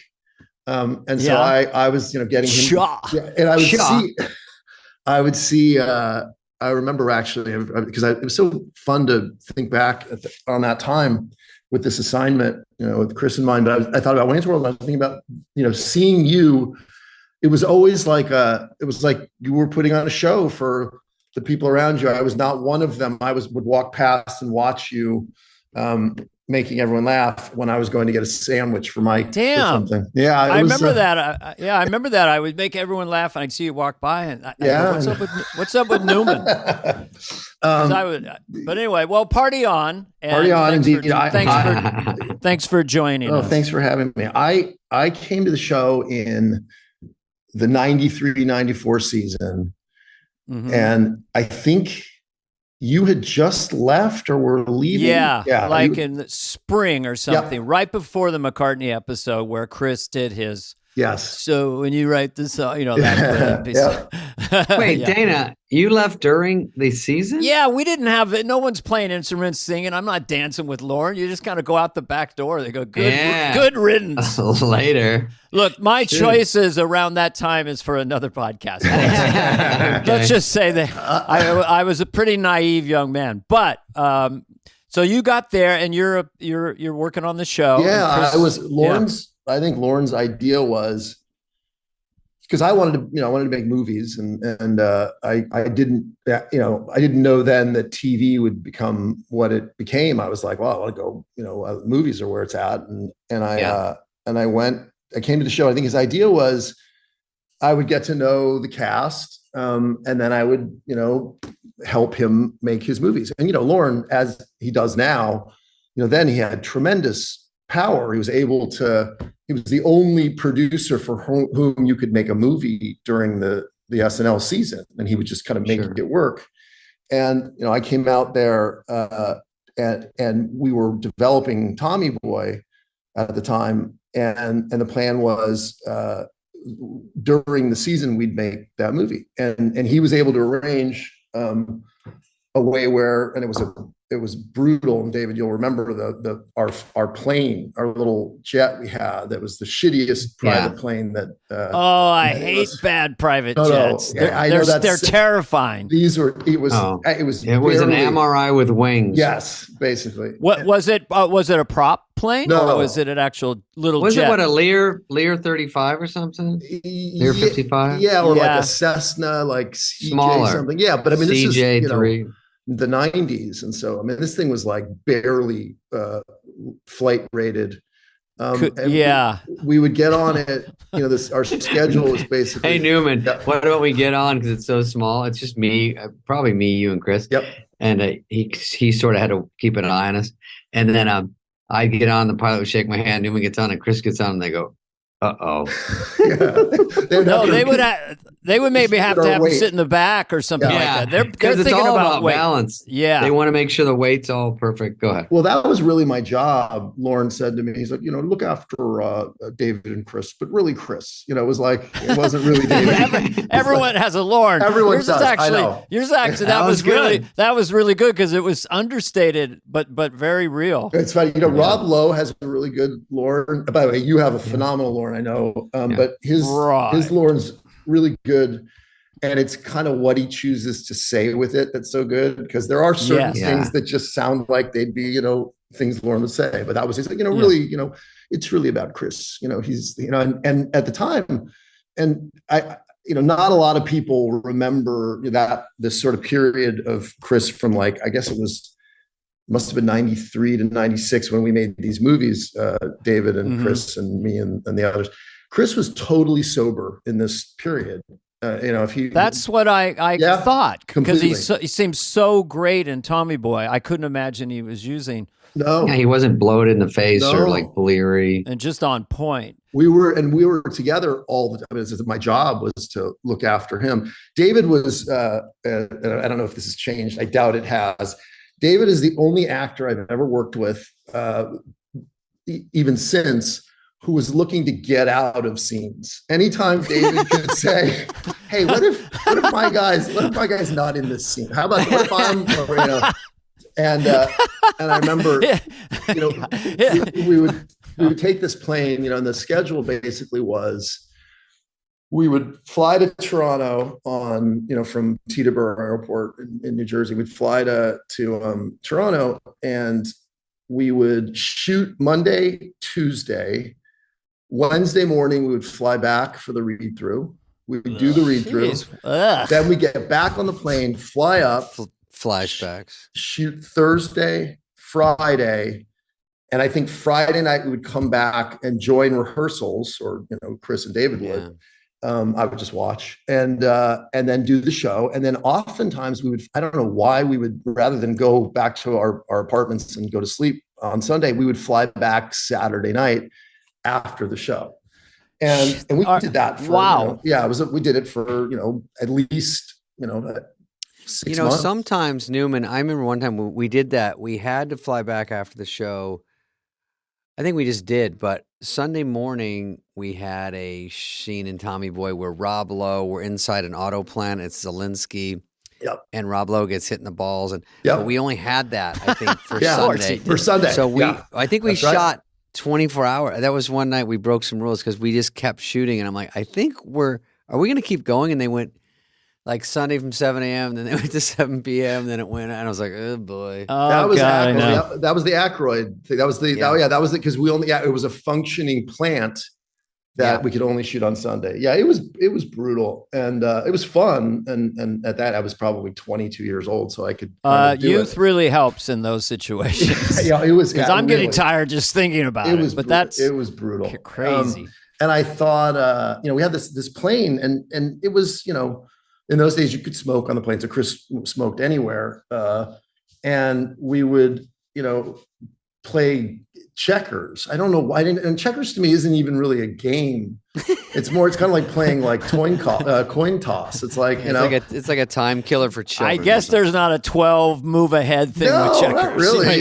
No. And there's no Bobby Fischer of checkers. Yeah, right. But for some reason, we would play. I never played with David because he was, he knew it was a waste of time. But Chris always he wanted was to play. a chess champion, David. It was the old saying, I was playing chess and they were over there playing checkers. Literally. There we go. And David was plotting to get out of scenes while you guys are playing checkers. I was highlighting the script going, they don't need me in this. I don't need to have that entrance. Oh, go ahead.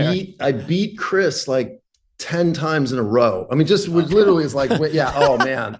And, he started getting madder and madder. And then at one point, he screamed at me. He's like, "You never move your back row!" And he tipped the checker table over. God, I remember that. He would get, and his, he was very aware of his sort of, how funny his temper was. So it would always kind of become a joke. But David, do you remember when David, again, trying to get out of work, or at least knowing when work was coming, David would ask me for a day out of days schedule. Oh yeah, I love that. And day out of days. Yeah, so day out of days is for those who don't know, it's a single piece of paper that has sort of almost a graph on it that will tell you like when you're working. You can look at it. You can find the actor. Monday through Friday. Yeah, you go, here you are. Spade works, Farley works. Yeah, and they're not that easy to read unless you know how to read them. But so David and I've got one, and David's got one.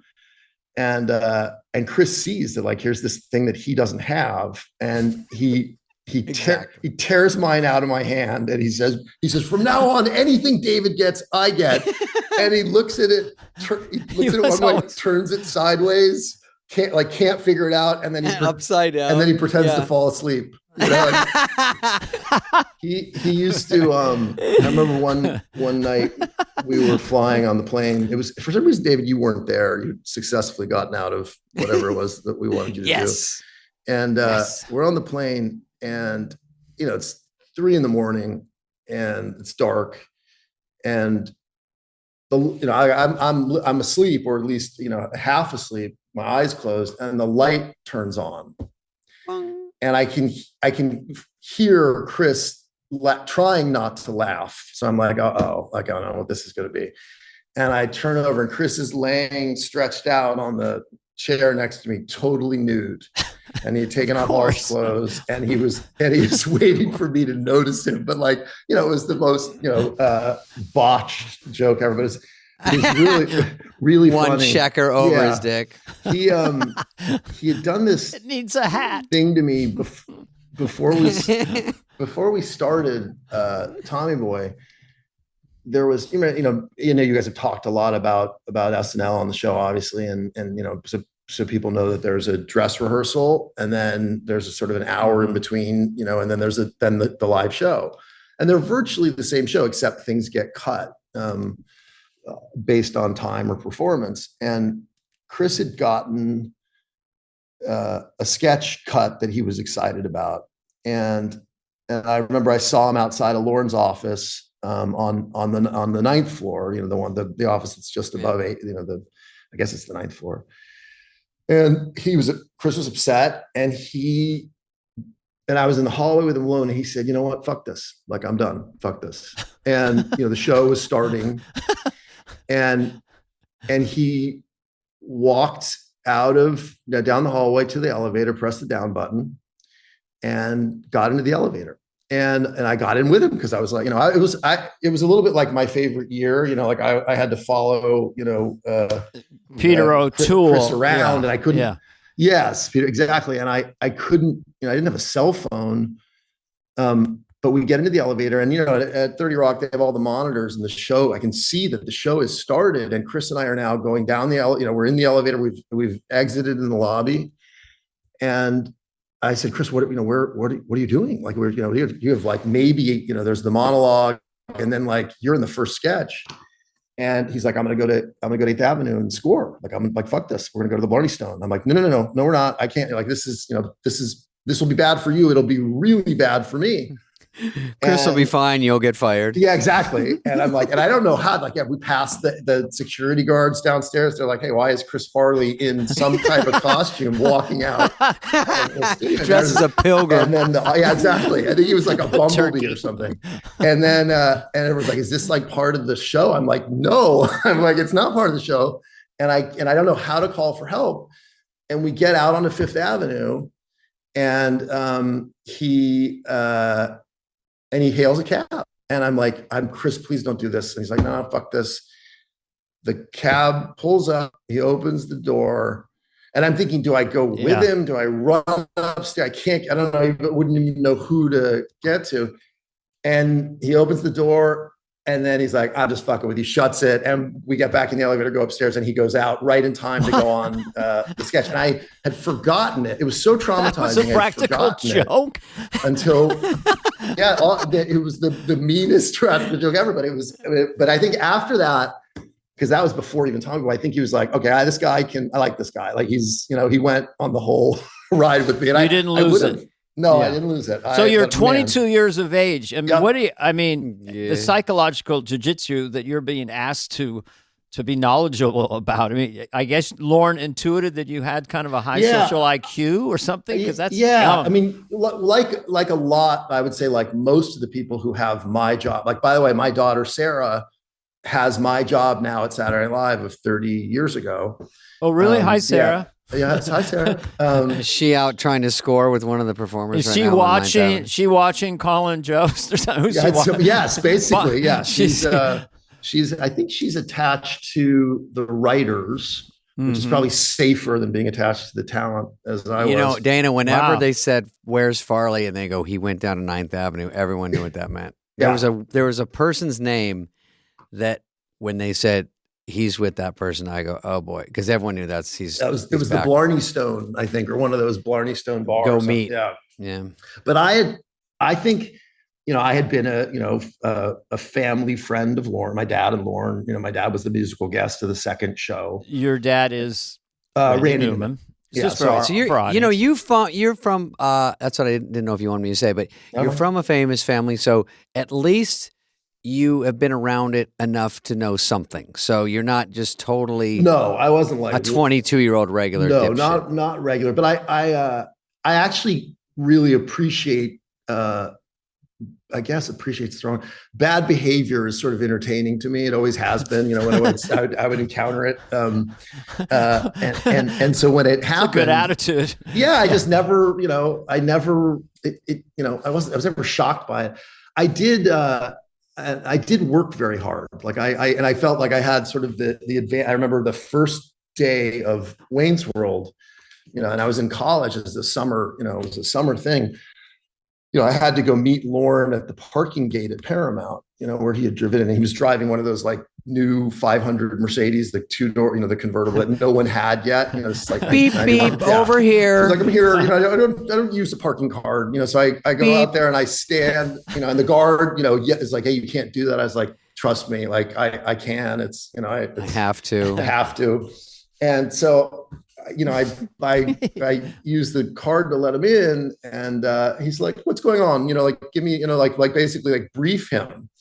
But I brief him while he continues driving at about 12 to 15 miles an hour. So I'm running alongside and talking with Lorne, telling Lorne like, "Well, today you have this, this." And I think he's like, I like this. This guy's, he'll do it. I'll send him in. And I think I was sort of a you could kind of send me into the machine gun, I guess. And I think maybe he knew that. And so at SNL, it was a great, I know that I was telling my daughter that when you're there, even if it's a great year, everyone talks about how shitty the show is. If you're on the show, everyone was like, we were, we're not, and you don't realize you're part of it. It's not cool anymore. No, and then you look back to see, it was you guys, and it was Rock, and it was, I think Rock had just left, but it was, Sandler, who I saw yesterday at Farm Shop.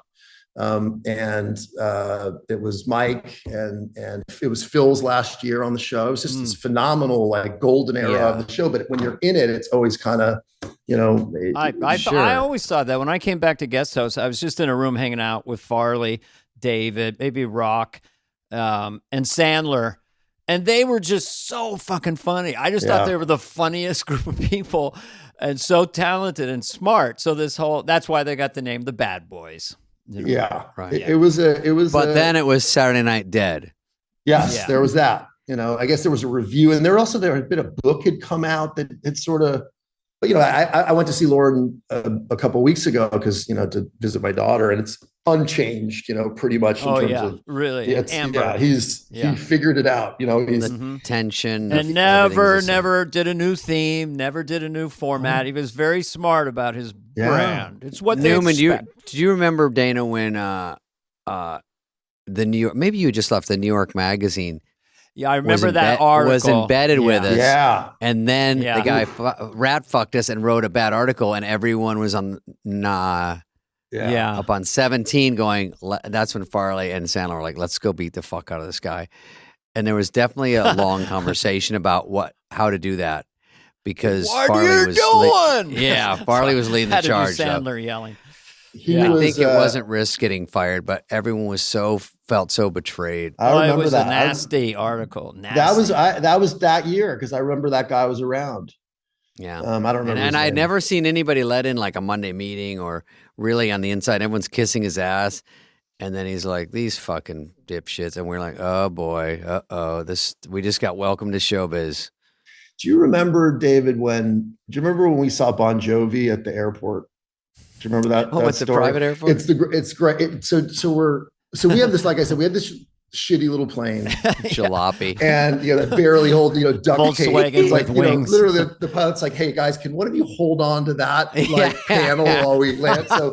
So we have to duct tape the wings one more round. And every once in a while we would get a different plane, but it was never a better plane. But one day we're we're on the way back to SNL from the way back to New York. And we're in that little private air terminal, and this beautiful plane is wheeled out like this. It's like a G4, brand new at the time. Gulfstream. And we're like, wow, like clearly, like, whoa, what did we, look like our plane was like that plane had a baby. Yes. Yeah. And so we think for a minute, maybe that's our plane. And then they're like, no, that's not your plane. And out walks John Bon Jovi and the other Bon Jovi, the only other guy whose name I know, Richie Sambora. And, that's their plane. They're rock stars. Yes. And they see Chris and David, and in the way that famous people always kind of know each other, like, oh, hey man, it's like, what's up? And right on cue, our plane comes out, and Bon Jovi looks at it and goes, "Is that your plane?" And they're like, "Yeah," kind of, like already braced for, the like, sound effect. And it's like that, and he's like, "Wow, you should come with us," like, and we're like, and at that point, we're kind of insulted, and Chris is like, no, we got, we're good, dude. And Bon Jovi goes, well, good luck, and gets on his plane and flies away. And a number of years later, I don't think David, I ever told you this. A number of years later, I had a meeting with Bon Jovi. His manager, I think it was Michael Rodenberg or somebody, said, "Hey, will you meet John? He's he's acting and he's not a bad actor at all." And I had this meeting with him, and I reminded him, like, I said, I met you at the airport with Farley and Spade. He's like, and he immediately was like, you know what? He goes, I think about that sometimes because I think I came off sounding like a dick. And I seriously didn't mean to. The moment I got on the plane, I was like, why did I say that? And I was like, wow, turns out great guy, like it was. Or he even gave a shit, or he even remembered. Yeah. It was probably an awkward joke because he probably was comedians who are famous are intimidating as well. Yeah. Because they have X-ray vision. They're seeing the whole playing field. But God, that's amazing. Yeah, it was cool. It was fun. We used to go to, what was the Barbarians Chris always wanted to go to. And then, by the way, Barbarians has come up about I know, of course. It was like, it's hysterical. What was so great about it? I mean, just dark and it was in proximity to a strip club. Yeah, called the Brass Rail, which is the across Brass the street. Rail. But I also think that it must have been comforting. I think Chris came from that kind of place in terms where the steakhouse was the the yuck bag. Yeah, when the family would go out to dinner, on a special occasion, they would go to this red leather booth, steak place. Yeah, exactly. But yeah, and then we would always end up at the Brass Rail. When we go to the Brass Rail, Dana, so we get per diem, right? So if people don't know, you get money to spend for food on a movie. Mm-hmm. So let's say we get $700 for the week, and then we're stuck on the movie so much. It's fun because it's free actual cash that no one can get their greedy mitts on. We just get to keep it, but you don't spend it that much because you're always on the set. Yeah. So we go to the Brass Rail, and he goes, David, come with me. And I go, I don't want to go there again, dude. He goes, just 2 seconds. We'd walk in, he'd immediately take a VIP dance. So I just sit there for 45 minutes. And then he comes back and he goes, all right, I'm tapped out. Let's go. And then we'd go, and I go, you spent all your per diem? He goes, David, if you don't spend it, you have to give it back. I go, I don't think that's how it works, dude. I have to give it back. He goes, give me yours. I'll spend it for you. I go, no. He had such a funny relationship with you, David. He'd say these little innocent things to you all the time. I know, you guys fought. I don't know. I mean, remember when you guys had? Yeah, they were fighting during Tommy Boy. Tommy Boy, and what was the fight basically about?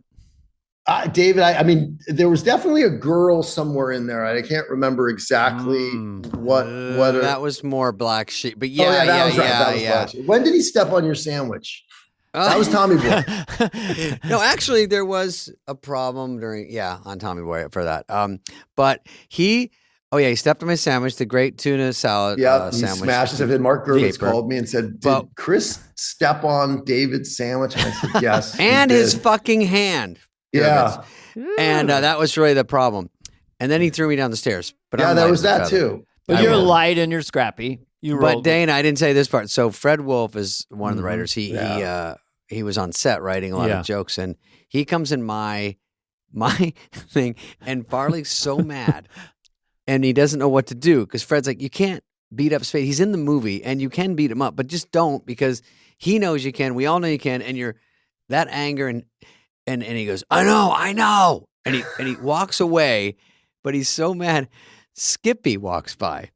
And out the window, he full form shoulder tackles Skippy for absolutely no reason, as hard as he can to the ground. Because Skippy was 350. Yeah. And he had to find someone his size. Yeah. That's all he heard in his head. So he just decks him and then gets up and walks away and lights a cigarette. And Skippy's on the ground going, oh, because he just had to get it out. And then it calmed down. We go, let's go back to the set. It was really weird to go back to the set after having a fight and going, this is just our life. We do this all the time. What, Eric? What do you say? I feel like he was incredibly agile. Like, he was a big guy, but man, like he could really ice skate. He was like incredibly athletic. And I could see him putting, all of his weight behind a shoulder like that and knocking a giant guy like Skippy down. And while the guy is saying, hi, Chris. Yeah.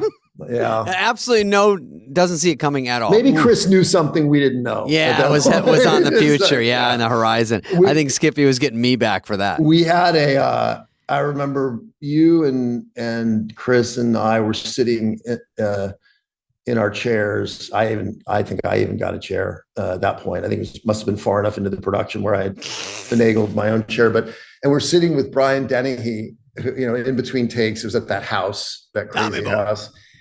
And Dennehy was like reading a book or something, and he looks over at these three idiots sitting next to him, and he's like, so what are you guys up to for what's next for you guys? And we're all like, wow, we don't know, no idea. He's like, well, I'm doing the big one this fall. And we're like, the big one? He's like, salesman. And so David and I are like, oh, cool, salesman. And Chris goes, what's salesman? He says, death of a salesman. And then Chris goes, what's death of a salesman? He had no idea. But he was he did this thing, he did this thing with me. It started as like because I do think I felt Chris did believe that I was going to do things, and I think he had sort of said, you're gonna make it, which I appreciated. It was all you want to hear when you're a kid. And though I wasn't much younger than he was, but in terms of what he had already accomplished, like I was nowhere. And he had this thing he would do where he would pretend that I like it already. I had made it, and many years later, it's 10 years on or whatever, and his career had gone into the toilet. And so he was, running into me, trying to get jobs, trying to get work, and talking about like, things haven't been so good for me, and he went really deep with it. Like, you would talk about like, a kid that he found out he had that he hadn't, that he didn't know. It was I need the money. Yeah. It's so funny. His big scenarios thing, he would go, Davey, I'm going to act like I'm a waiter, and you act like you want this food, but we don't have it. Yeah. And then we would just do that in the office for fucking to kill time. Yeah. But you get the funniest things out of that. Yeah. Oh, it's so the best. funny. And he would cry. He would get himself like at his own love it. imagined predicament of how bad things had gotten for him.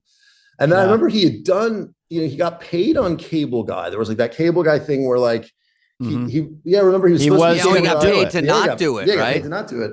And then he got offered this is during Black Sheep. Where he got offered Beverly Hills Ninja. Remember that? And he was got remember fortune. $6 million. We just talked to Carvey. Oh, really? Mm-hmm. Oh, good. Yeah. And I remember, and I'm a fan of Brad's, but like, I remember saying like, don't do Beverly Hills Ninja. It's like, why? Why are you going to do that? I guess I was such a Lorne loyalist. I was like, anything that was outside of the Lorne.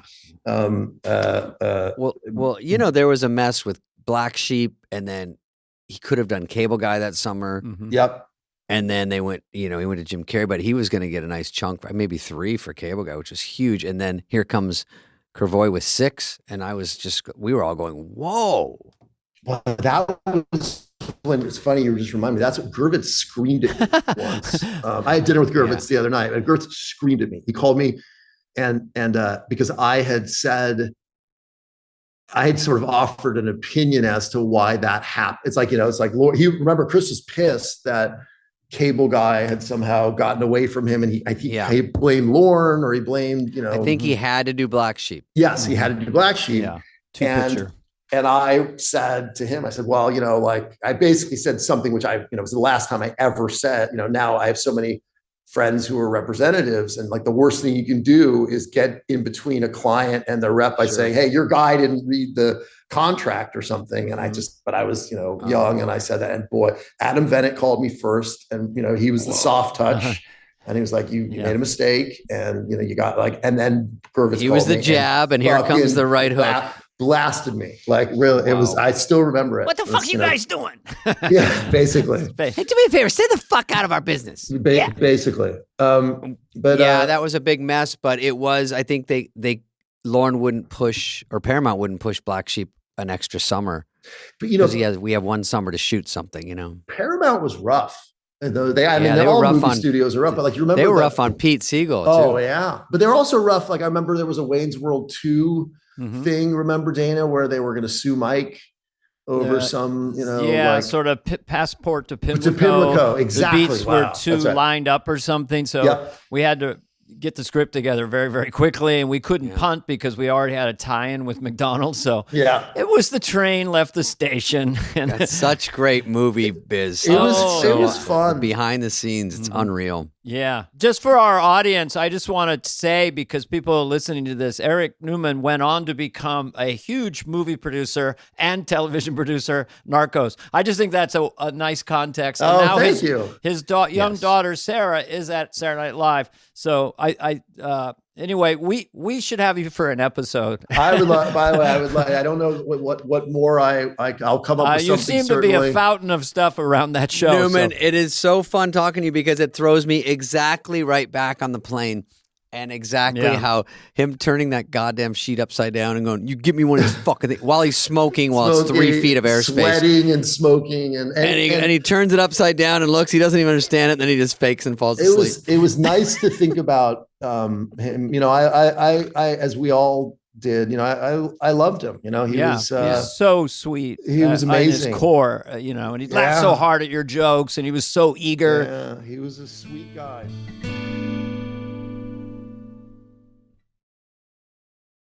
And now we talked with Mike Myers, who knew Chris in Chicago, loved him, and he's got some really, really interesting and fun stories, actually, about the genius of Chris Farley. I want to thank Mike Myers for coming on today. Oh, sorry. Any thoughts about our great friend Chris Farley, one of the all-time funniest humans that walked around on our planet? Oh, Chris Farley was a genius. Just one of the most naturally funny people I've ever met. Big heart, kind person. Just somebody you couldn't stop watching. You know what I mean? He had that. He was must-see TV. Oh my God, how corny! But yes, you know what I mean. And it's kind of true. And because you were in Second City with him, right? Or you were in Chicago when he was. I wasn't in Second City with him. I was waiting for my American immigration to kick in, and Del Close and Sharna Halpern were very, very gracious to allow me to work out while I was waiting for my Second City American immigration to kick in, because I was born in Canada. And there I improvised a lot with Farley, and he, he was obviously super talented. Sometimes it was very dangerous. Literally, people's teeth would get knocked out, and because he would get so animated, it actually knocked someone's teeth out. I got hit in the head a couple times. It was very different than the more kind of genteel comedy that I was used to in Canada, and certainly in England, where it's a little more verbal. Clever is a very important thing in British comedy, and less important, clever, like, oh my God, what a clever use of words. And in America, and I'm probably more funny. It's funny should be clever, fantastic. Right. You know what I mean? It's like kind of like what's happening right now in the world of clapter, where people will give you a round of applause for having said something politically Clapter. Clapter, as opposed to laughter. Yes. Fine choir, preach to choir, and then get clapter. Clapter. Yeah. And I was raised with laughter, you know what I mean? Because something about being between America and England. Appreciate clever, crave laughter. And Farley was pure laughter. And, one of my strongest memories which is what I love working with you, Dana, when we made the movies, is that you're funny. And David, I've hung out with you. Very, very funny, off for no other reason than we just enjoy having a sense of humor. You know what I mean? And it's fun. And there are comedians I've met who are not those people, and they look at you like we're not working now, clown. Relax. And I'm like, I would be doing this if there was no money in it, dude. I like doing bits. Will Ferrell's like that. I have a 25-year-old running bit with Will Ferrell, and I had that with Farley. So every on Saturday Night Live, I used to have my dinner. Then I would on Saturday on the day of. Then I'd have my shower at exactly 4:17 or something, and Farley would always come into my shower completely naked with his big giant body, and he'd press me against the wall and go, "Oh, Michael, I've always loved you. Just one kiss." And I'd beat him. I'd beat him by heart. I said, "Go, Farley, get the fuck out of here. Get out. And I couldn't hit him very hard because it was so funny. And every week I forgot. Yeah. You think you would remember that every week. But he's coming very, in. very intense at Saturday Night Live. Just go, okay, move that over here. That has to move over here. That's going to get cut. You know what I mean? And where was the shower, Mike? I'm sorry. Where was the shit on 9? The communal bathroom, which is another thing that was super on cool. 9? On the 9th floor. The studio's on the 8th floor. On the 9th floor, you have these little tiny, I don't know if it's still like that, but tiny cubbyhole dressing rooms. Yeah. And then right at the end of the hall are communal men, women bathrooms that had a communal shower. So I found out the time when nobody was there, and it's like a hostel. It was very much like a youth hostel, and I'd zip in. I had everything laid out so that my shower was literally like 11 seconds long, and every time Farley came in and pressed me, Mike, don't run from your feelings. Oh my.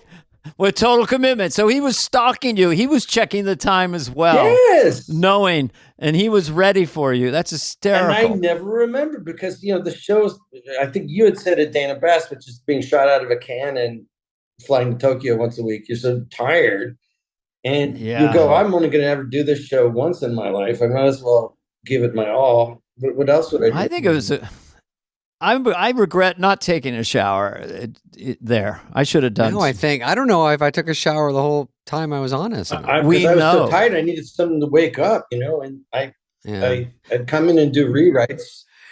Mike, I have a question about that, more of a statement. I thought, or as an old sketch you wrote. It's a question with a statement wrapped in an indictment, but go ahead. Yes. Yes. You did one that was one of my favorites. I don't know if it gets enough fanfare. It might.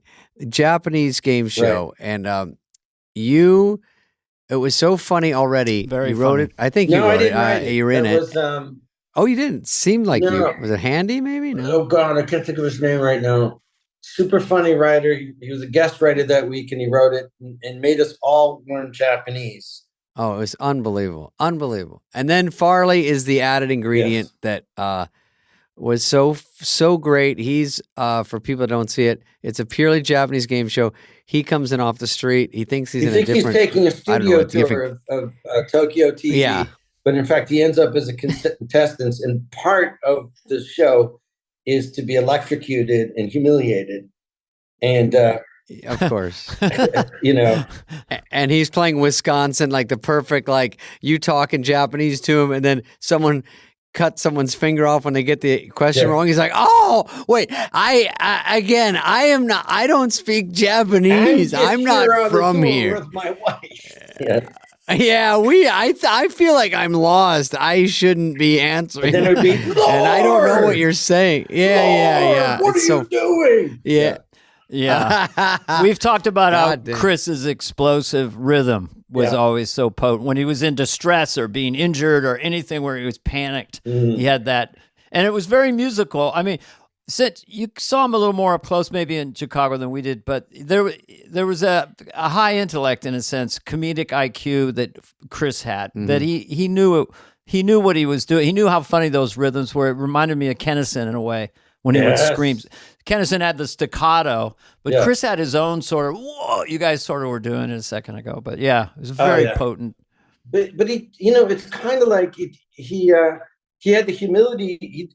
So I was saying about English comedy, there's a little bit of, I'm smart as well. I'm not just silly. And Canada and the USA are freed from the need to prove to your audience that you have an intellect.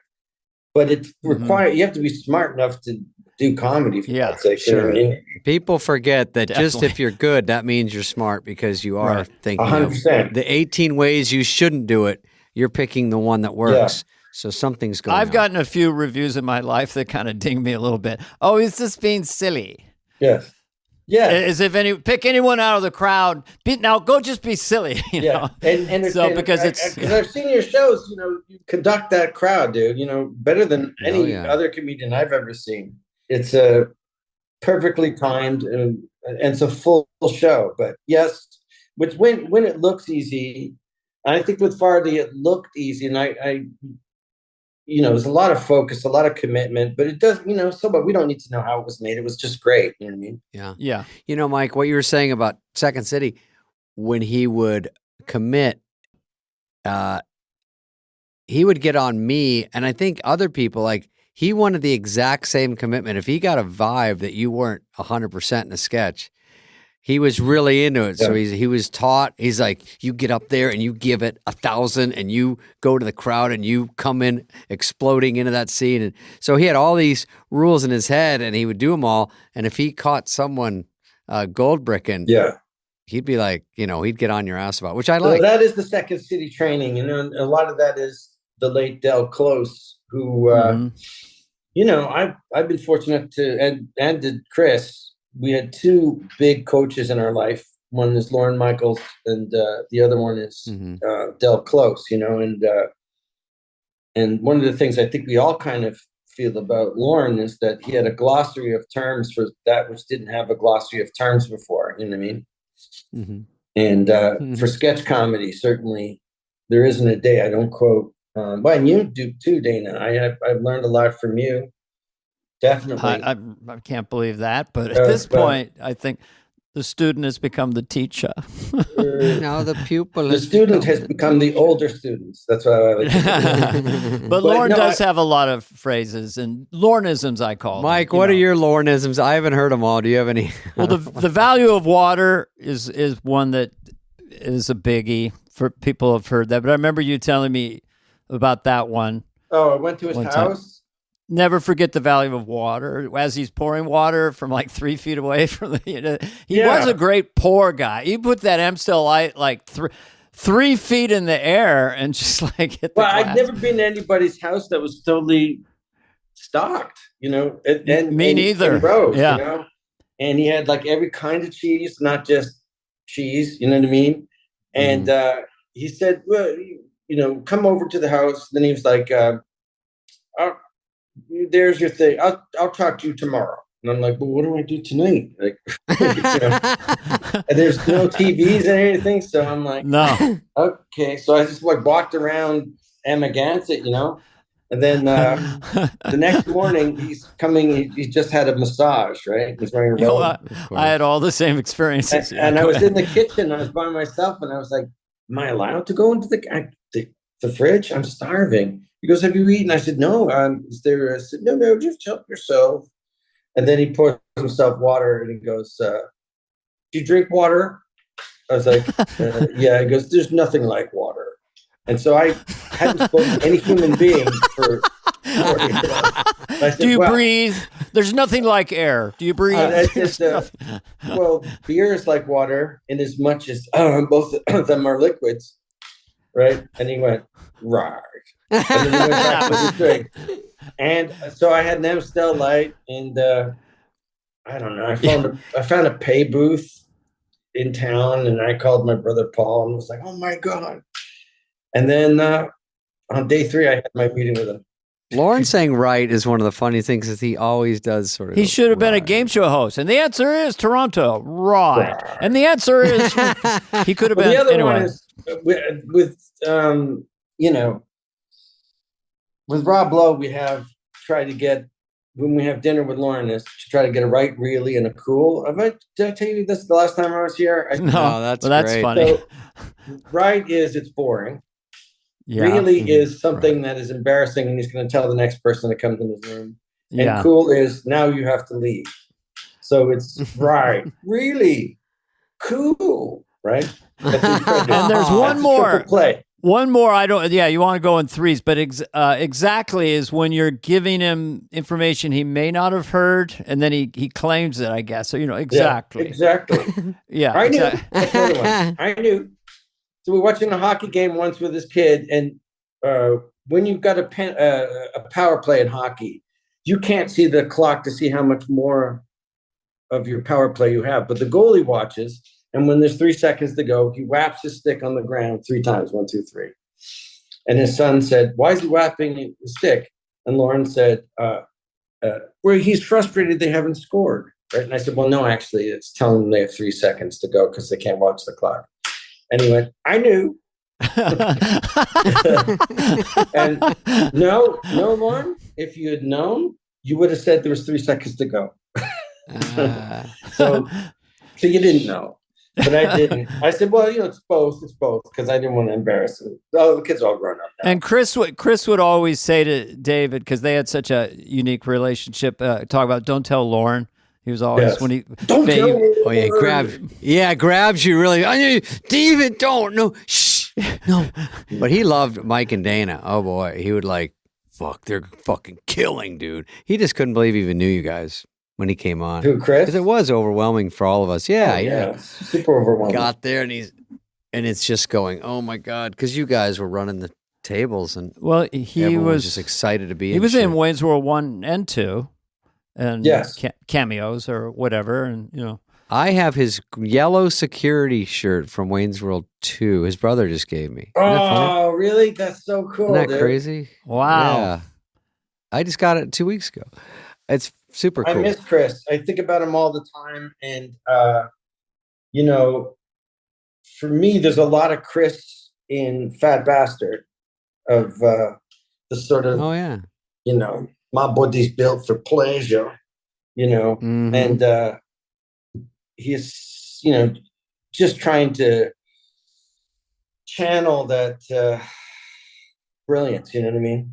And he was always very, very nice to me. And I know this is going to sound super corny, but he was super, super nice to my mom. That always meant a lot to me. Well, he had a Midwestern vibe about him, and that is sort of humility and politeness and humbleness. We got to talk to his mom and brother and got to know a little bit about his childhood. But the party started when Chris came in the room, and if you'd say the mildest joke, and he would sincerely just belly laugh so hard. And he shared one thing with you, Mike. He had more little superstitions about what he would touch. But I remember you had one that you wouldn't go in the main doors of 8H. You would just go. Never went in the main doors.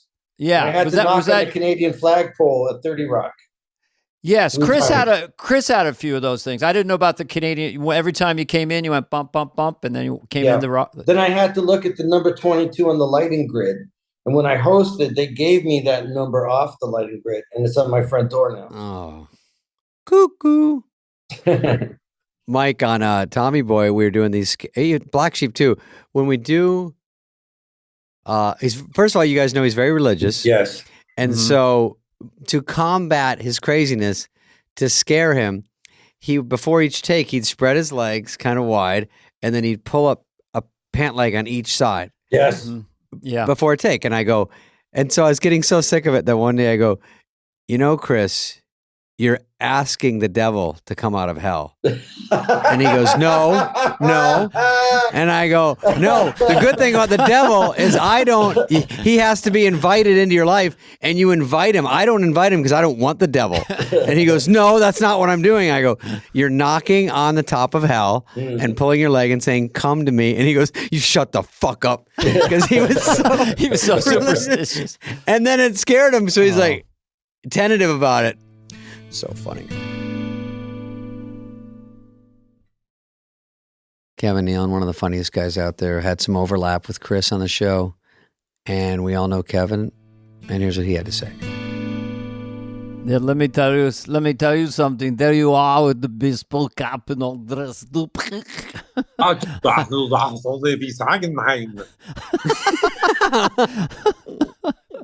Haben eine Soßen, aber natürlich der Schlüssel in der Bahana. Is that real German? I know German. Or Austrian, right? You lived in Austria for a year, right, Kevin? I live with Hans over there. Wir haben eine Kanzen, aber der Schlüssel der passen. Take your Schlabberstrassen and make sure your Wiekertuden is Tatelladen. Wir sehen dann am Grund des Vorstaaten, der dummen Dank. Good God. I got one. Emil ist oben. Hast du Bruder? Nein, aber ich habe zwei Schwestern. That's, do you have any brothers? No, I have 3 sisters. You're like, well, it's not funny when I do it. The first time I saw Chris Farley, I remember I was in the hallway at Studio 8H, and the elevator door opens up, and out comes Farley. And he could not have looked more excited. And he's taking those kind of Farley steps, and he's pulling his pants up like Hollywood, motivational speaker. Mm-hmm. And he looks at Mr. Nealon, and he walks down the hall. He was like a kid in the candy store. I forget who was with him, maybe his brother or 2 of his brothers, John maybe. And then we just kind of got to know Chris. We got to see how funny he was and how he would do anything for a laugh. And it's almost like he always needed to have you laughing. He didn't feel like he was enough just by himself. And I don't know where that came from, but I blame his parents. And I blame you. But wasn't he also an explosive laugher? Like he was a great laugher. Not even that funny. He was like, he's like, yeah, he was good at that, and he's around all these funny people. I think he did it's always great when a comedian is also a laugher, because it's very disarming when someone laughs at your shit. That's more fun. Everything's fun. Yeah, I just kind of nod because I don't want to give the other comedian confidence. Yeah. The worst is when the worst is when a comedian laughs at his own jokes. That's kind of annoying. Because he's like a laugh track for you. He's letting you know where the laugh should be. Mm-hmm. The other thing I noticed about Farley was when he laughed or he's excited, he'd jerk his head. He'd jerk his head quick to one side or the other, or his head would go in like a turtle, Yeah. His shoulders would go up. Hunch up. And but people loved him. They just loved, they could feel his joy and his excitement, I think. And they were there for the ride. And I know that you, Spade, and Sandler and stuff, you knew exactly how to egg him on. Mm-hmm. You could get him to do stuff, and have him turn on even higher volume. Because he loved it. Yeah, he loved getting laughs. But talking about the how he digressed in his, being at Saturday Night Live. I remember he was in the hallway at Sandler's dressing room, and I was coming out, and he was kind of being really loud and stuff. And I said, Chris, take it down a notch. Take it down a notch. And we got into the discussion about Belushi, John Belushi, because, as we all know, he wanted to be just like John Belushi. He wanted to emulate him. And unfortunately, he did at the end, especially. But he said, well, Belushi did a lot of drugs and drank and stuff. And I said, yeah, but look at how much funnier he would have been without all that. And look at how much more alive he would be today. Really? Really? But I think things just didn't really, sit in his head that long. He didn't really retain a lot of stuff that were kind of good advice for him. But I've never laughed harder than at the Chippendales dancer sketch with Farley. I've never broken character on that show, but that was the one time I almost lost it. And I had to keep looking down at my clipboard because every time I looked up, that belly was sloshing back and forth like a pool on a boat. Oh, yeah. And then I'd look down at my clipboard And I look up again and I see all the stretch marks going back and forth. And I just had to I had to look down, and man, I was so relieved when it was over. For the people at home, Kevin was one of the three judges? Was it you, Jan Hooks, maybe? Yeah, it was like American Idol. We were sitting behind a long table, and it was me, Jan Hooks, and Mike Myers with a clipboard. And Farley was auditioning to be a Chippendale dancer with just the bow tie on, the cuffs, no shirt, and leather pants, auditioning against Patrick Swayze, who was, rip fit, total six packs, perfect shape. Yeah. And Farley gave it his all, and he was not going to walk away easily from his loss. And he kept dancing after he realized he wasn't in, and we finally had to say, "No, I'm sorry. I'm sorry, it's over." No. Kevin, you're so funny in that, because those sketches need someone like you when you go, Barney, it's over. Like you're so straight, and Chris is kind of give eyeballs at you, like flirt with you, like flirting with the judges. How about this? Yeah. And they're like, you like this move? No. How about this move? No, it's over. Yeah. Yeah. I know. How was that? But I heard in retrospect. Go ahead. I heard in retrospect that he was. Now, correct me if I'm wrong. I heard this about a year ago that he was a little apprehensive about agreeing to do that sketch because he was self-conscious. There's two camps in that, right? I think Bob Odenkirk has one thought on it, and Jim Downey did not think Chris was upset about it or felt humiliated by. I never heard a word about it from Chris. I wouldn't think he would be, because he just threw himself around. He, like I said, he would do anything for a laugh. Kevin, do you remember at read through? Did he get up and do that? I don't think so. Just so people know, we haven't mentioned this, but I don't know if you guys were there, but I don't know if it was a regular thing with Chris, but the writer's room on the 17th floor at 1 a.m., and there's these double doors, and it's where we had read through, and he just burst through, and he was completely naked with kind of his legs crossed and giggling. That was just Chris. So that's why I didn't think he'd be embarrassed about the Chippendale sketch, because he knew he was moving in such a funny way and just crushing. So I would assume he was happy about that, but I never asked him. Well, he's always naked. And he would always walk in a room and then just pull his shirt off and pull his pants down. You go, what are you doing? And Kevin, what about the move when he does something like that and you go, Lauren's really mad, and he goes, what? And then he changes his whole demeanor and his head goes back and he goes, no, David, please don't, no. When he does. Really? Yeah, really? No, really? Or how about a read through, where he sat over there, where you walk in. And I didn't know about OCD, because when you walk in, we had shared that office, and he'd walk in, he would flip the light on and off, and then when he left, he'd touch the ceiling twice, or the top of the door jamb. And I always thought he was doing it to be funny. And when he would go to read through, when his was coming up, he'd pull his wallet out and he'd be staring at the script, and he'd just casually lick each corner of each dollar bill and put it back in his wallet. And we didn't know what OCD was. And on Tommy Boy, each take, he would lean over and pull up one side of his pant leg and then the other. And then, but he didn't, he wasn't seeing if anyone was looking. He was doing it so, just by rote. That's all he did. And we didn't know what OCD was. It wasn't anything back then. So I think that's what it was looking back. Probably was. I mean, Mike had a mild form of that. I mean, I was walking with Mike to go 8H through the double doors, and then all of a sudden he just bolts left and goes, I don't go through the double doors. I don't know if that was for a particular season or whatever. Maybe it was more superstition than OCD. One of the things that really stands out for me with Chris was how agile he was and light on his feet and coordinated.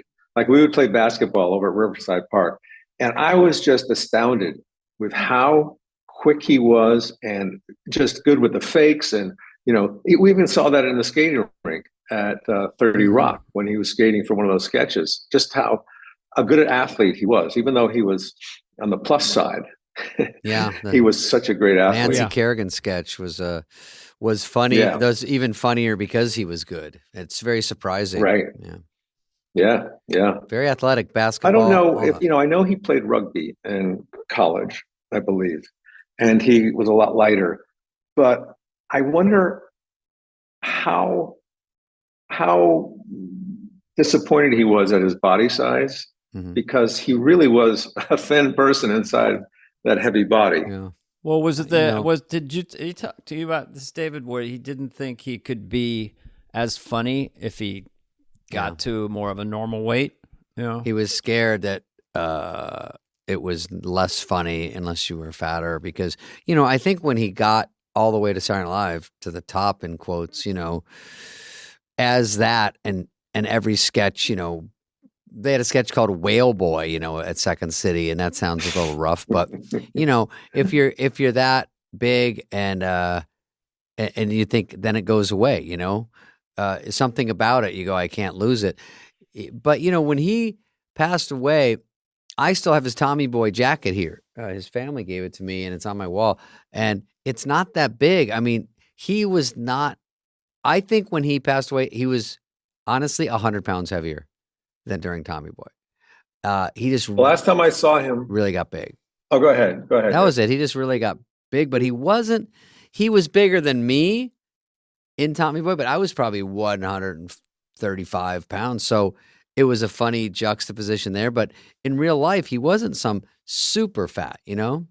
I remember the last time I saw him, I was at Brillstein Gray Management Company. We both had the same managers. And it's a big floor up there. It's like the whole floor. And I was walking by one of the conference rooms, and I saw Farley. His back was kind of behind me or side. I think he was smoking a cigarette, and he had I think it was like a pink mohawk, or his hair was dyed pink, and he had a leather jacket on, and he was kind of sweating. And I didn't say anything to him because, you know, I for some reason I didn't stop and say hi to him. But that was the last time I saw him.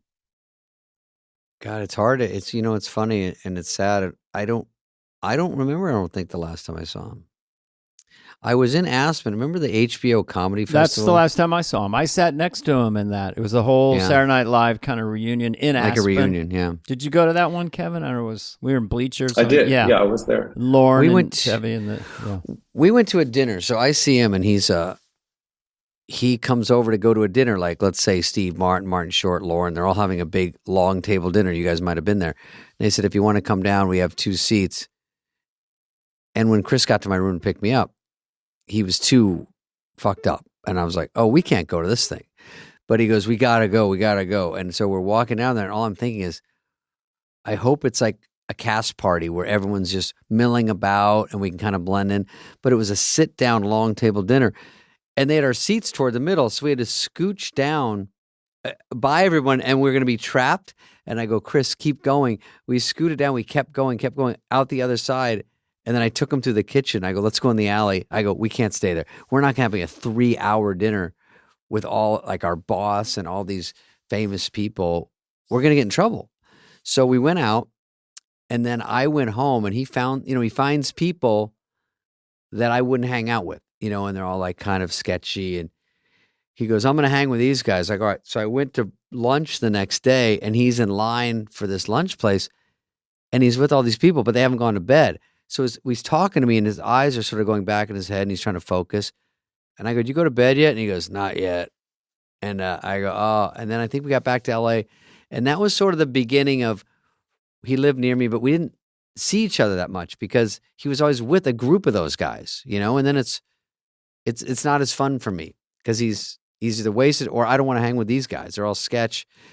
And then you just get the news one day, and I'm like, oh my God, yeah.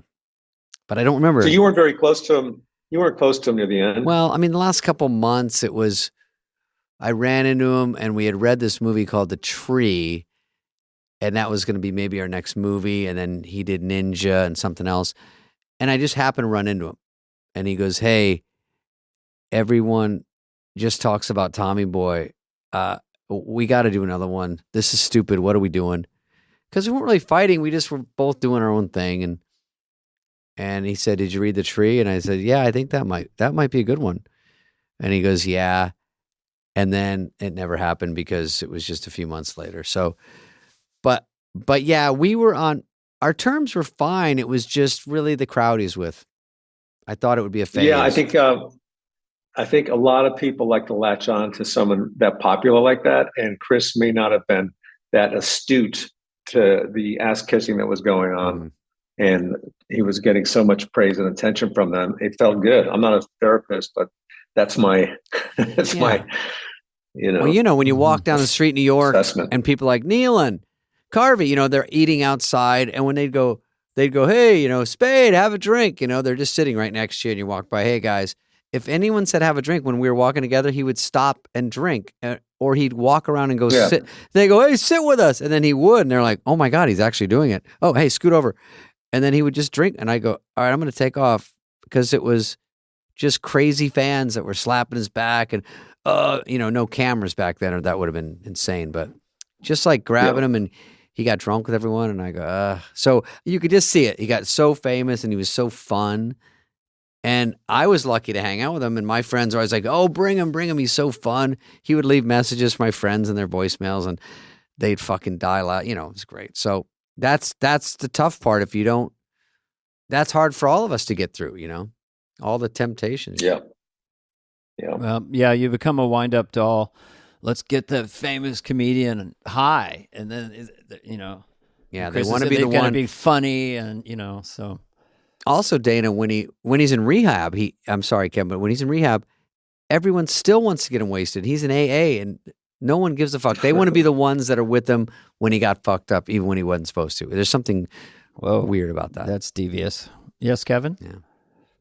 I sometimes wonder what he would be doing now if he were still alive.